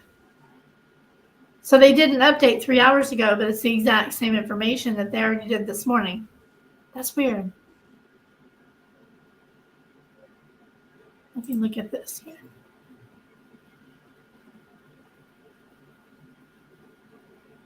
I thought that was up here on the page too. I love that they have the rumor control section here. I wish more police departments would do this. This is very nice to have a centralized location to where, for a big case like this, it's unfortunate, but it's nice to have where you can go and actually get facts of a case and not have to pick and through things, Yeah. So here's on the 911, who made the 911 call. On November 13th, the surviving roommates summoned friends to the residence because they believed one of the second floor victims had passed out and was not waking up. Oh, okay. At 11:58 a.m., a 911 call requested aid for an unconscious person. The call was made from one of the surviving roommates' cell phones inside the residence. Multiple people talked with a 911 dispatcher before Moscow police arrived at the location. Officers entered the residence and found 2 victims on the second floor and 2 victims on the third floor. So yeah, So I is was that saying not like one? wrong. Yeah, nobody ran outside and passed out. So she thought one of the victims was unconscious. Is that right? Yeah, maybe this person was known for getting up early, and they didn't get up and didn't answer the door. Their car was there, so they had to be in there. Right. And instead of breaking down the door, they called for help. Well, I'm sure two girls wouldn't probably be able to break open, a door, especially if it was coming toward you. Right. Well, I mean, if that was the case, I don't know why they wouldn't have just called 911 and been like, "Hey, my roommate's in there. I'm worried. They're not answering the door." Why would they call and specifically say, "Hey, we have an unconscious person in the middle of the road"? You know what I mean?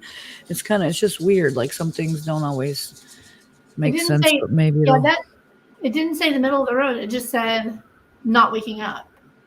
They believed they had passed out and not waking up. Right. It says that there, but in one of the news conferences from like earlier on. It's weird.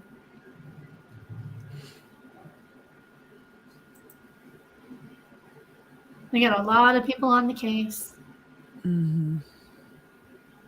Yeah, really good centralized location. Every police department should have this for all the cases. I went through this with my sister when she was found deceased.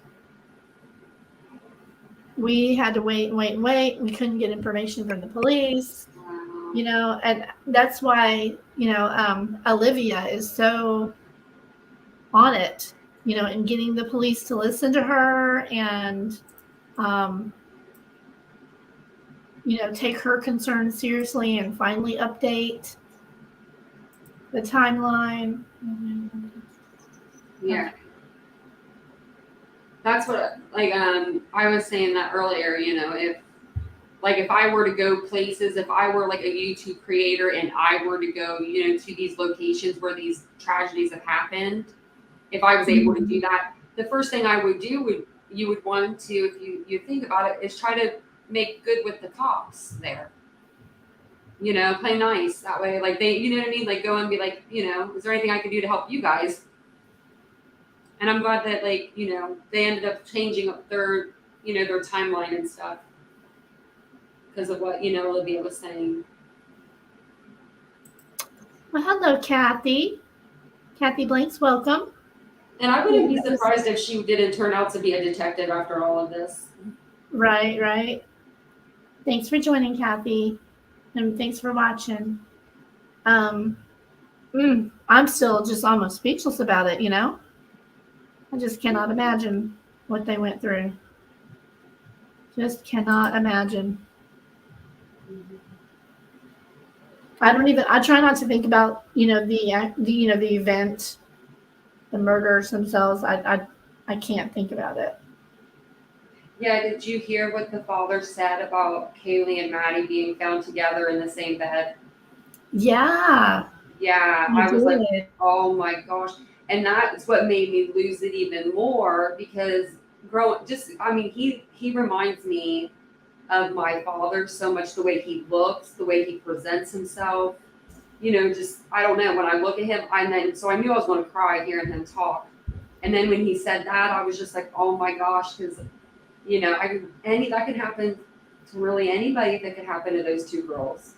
I've had the same best friend for 35 years now. And we went to college together, went to high school together. It can happen to anybody. It really makes you want to hug your friends and your family. I'll tell you, I have been making sure to lock all my doors. Oh yeah. In my chat one night, I asked people, do you normally lock your doors? Or, I said, you don't have to say if you don't want to, but, because a lot of people in the U.S., in small town U.S., they don't lock their doors as much. I know growing up, we never did, but probably since the year 2000 or so, we did. My parents did up until their death, but I lock mine. I have a doorbell cam. I have cameras in my home. I'm like Fort Knox down here over here. Yes, we're kind of rural here where I live. But yeah, I remember living in the city and I would always lock everything up. But here I was kind of slacking on that. And Yeah, there's not very many people around us, and I know everybody. So I didn't really worry about it. Ever since this case, I have been locking everything up and making sure all my cameras are, set on motion, real high sensitivity. And, I just upped everything from all of this, just watching this case. It's awful. And I'm not going to change now. I've always been like security conscious, but my boyfriend he's like a system admin, so he's in IT, but he works with security cameras. He actually works with like access cameras and stuff like that. So he was having all kinds of crazy cameras up at one point, and I was like, okay, these are a little like out of control. They were really big cameras, so we went and we got some like regular just in-home ones, but it makes me feel better just knowing. Kathy, what are you talking about? My goodness. You don't actually watch that guy, do you? I know, and if you're saying bruises on any of one of the back of those girls' legs, when I was 21, believe you me, I had bruises up and down my legs. I was always running into something. Being a server, for one, and being 21 and drinking, and another. Because when you serve tables, you don't realize it, but they'll move the table a little bit, and you don't notice it, and you'll run right into it. Oh, yeah. It's almost set up like if you're blind, but you're not, you're fully, able to see, but it just throughout the night, tables will move, things, chairs move, you run into stuff. If there's bruises anywhere, which I mean, if there is, I've never seen them. I don't watch his channel, but I would say that's probably why they would have the bruises. I can honestly say I've never been to his channel. No interest at all after what I know about him. It's a creep. And they're there in Idaho now. They're going to be bothering these poor families, Well, that's how I found out, because his video popped up on my For You page today, and it said exclusive with Olivia, and she's in Idaho, and I was like, oh no, they are not. Please tell me this ain't true. Yep. And then I saw it, and then I did that short because I couldn't keep it in. Maybe when drinking, ha ha ha, that'd be a good one. Yeah. I'll blame it. I'll be like, yeah, I was drinking that day, and then I don't even drink. But now I'm just sounding like Marissa, or whatever her name is, that lady. That's a valid excuse. That's a good one. Yeah. Oh my gosh, I'm kind of like just depleted, Oh yeah. They did such a good job, and especially with the camera angle, kind of felt like you were there. Everything looks so nice, and I'm so glad they had it indoors.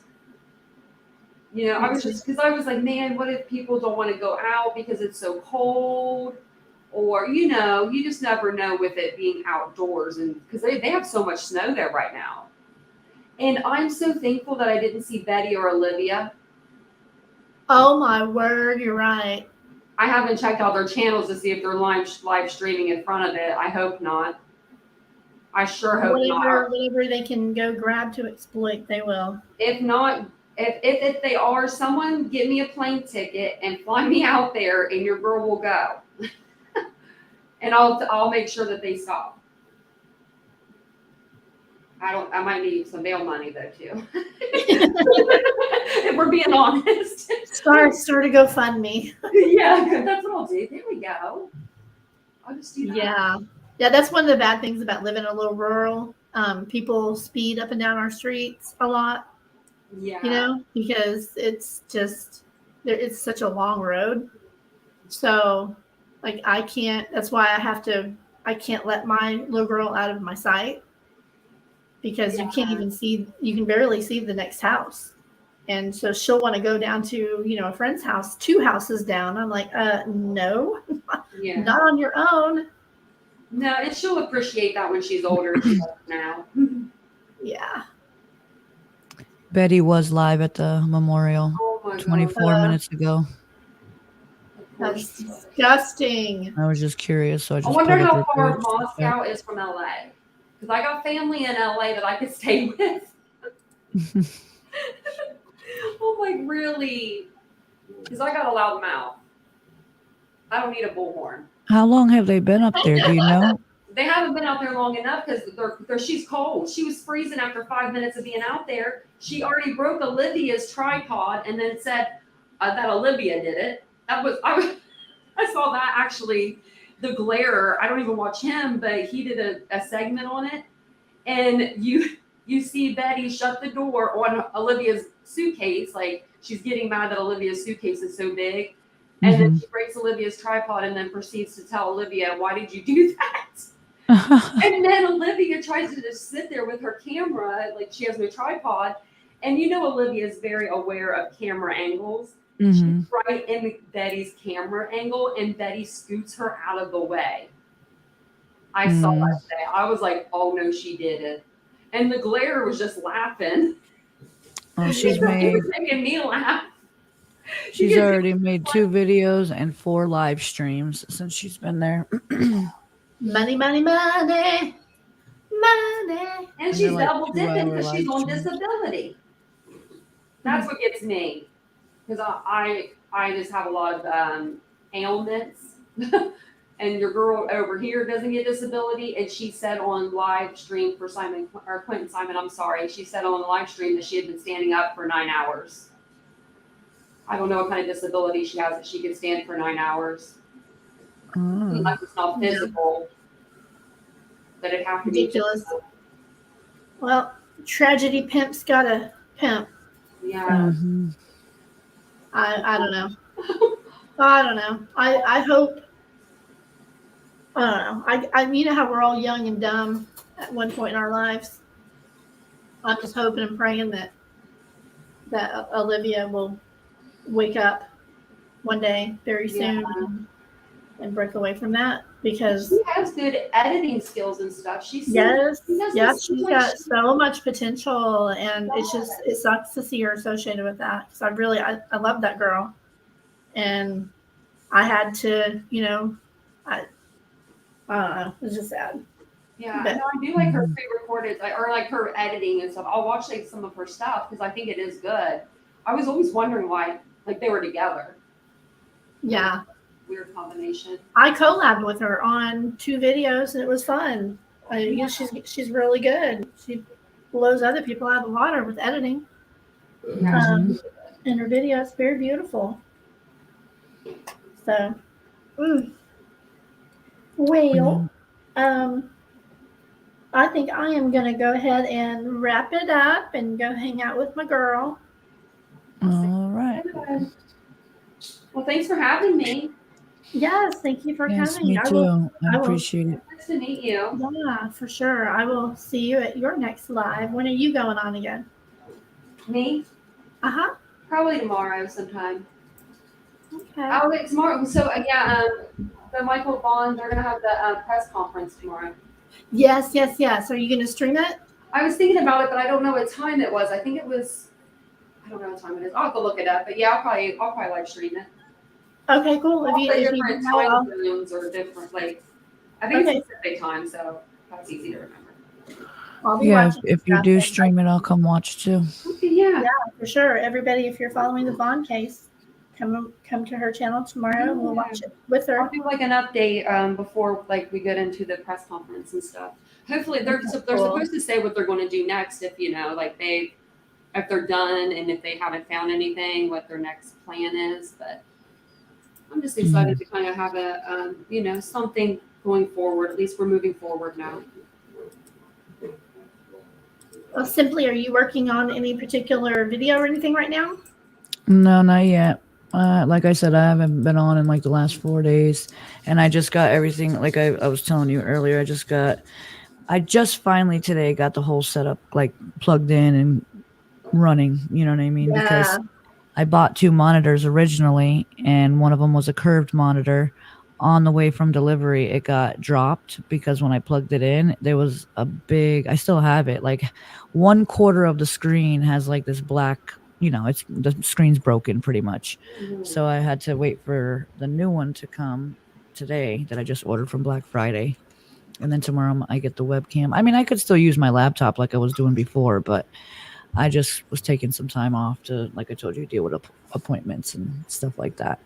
While I was waiting for everything to come. So Cool. now that I did- kind of got everything, I'm going to try to get focused back on some different cases and stuff. I try to pick like one or two and stick with those Nice. so that way I don't get overwhelmed at a time. You know what I mean? Well, if you need any help with the with the screencast thing and the CapCut and all that, holler. Yes. Thank you. For sure. Absolutely. You know I will. Well, I love you ladies very much. You're awesome. Thank you so much for being here with me. And Yeah, no I feel problem. emotionally supported for Of watching course. that. I couldn't have done that by myself. I know. It's so sad, but all we can do is pray for the families and hope for justice now. Exactly. You know, unfortunately. And thank you everybody for joining us. And I have no idea when I'm going to go live again, but I'm working on a couple of different videos, and one's on the Idaho case of the theory that I've got going on in my head, and kind of been sleuthing on that. So okay. if I ever get that done, I'll get that up. I've just been busy with my little girl. So Right. that's it. So all right, guys. Well, everybody have a good night. Oh, yeah, you And too. sure hit the like button on your way out. I appreciate you. All right, bye. Yes. Bye, guys. Bye-bye. You don't Have a good night, You guys. don't have to go home, but you can't stay here. Oh, and All let me right. show everybody what I made. Oh, never mind. I'll be accused of being a tragedy pimp. What? What is it? Oh, no. I want to see. Is it the funny thing? Yeah. All statements are theories and opinion, with a little bit of speculation. They are based off of facts obtained from reliable sources, also obtained from records off the internet, or some shit like that. Sounds pretty cool, right?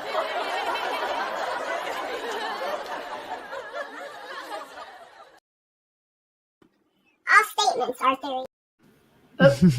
That's hilarious. You need to end every show like that. I need to begin my shows with that. Well, I have another one. Like, you'll have a good laugh. You'll feel good. You'll be like, because you'll be, kind of sad, talking about sad stuff. Put at the beginning and at the end. I took off my Cash App one. That's what I was gonna play. It's this girl. Catch me outside. How about that? But Yeah, she's that's what I saying thought you were Cash going to App- show. But she's saying Cash App me outside. How about that? Oh, that's so funny. I would need that one too. I keep telling my subs I'm gonna start like being mean to them, like I see all these other creators doing to theirs. Like, you better give me some money. I'm like, oh my god. So I tell my people, I'm like, I'm gonna get on you guys, and they laugh at me because they know how I am. I love these little Sorry, you videos must and want all me that. then. Well, normally I have an outro video as well that I play, but yeah, we'll just keep it simple for tonight. You guys have a great night, everybody. Much love to everybody. Remember, be kind. Yes. All right. Good night, guys. Be God safe. bless. Everybody stay safe. Bye. Bye-bye.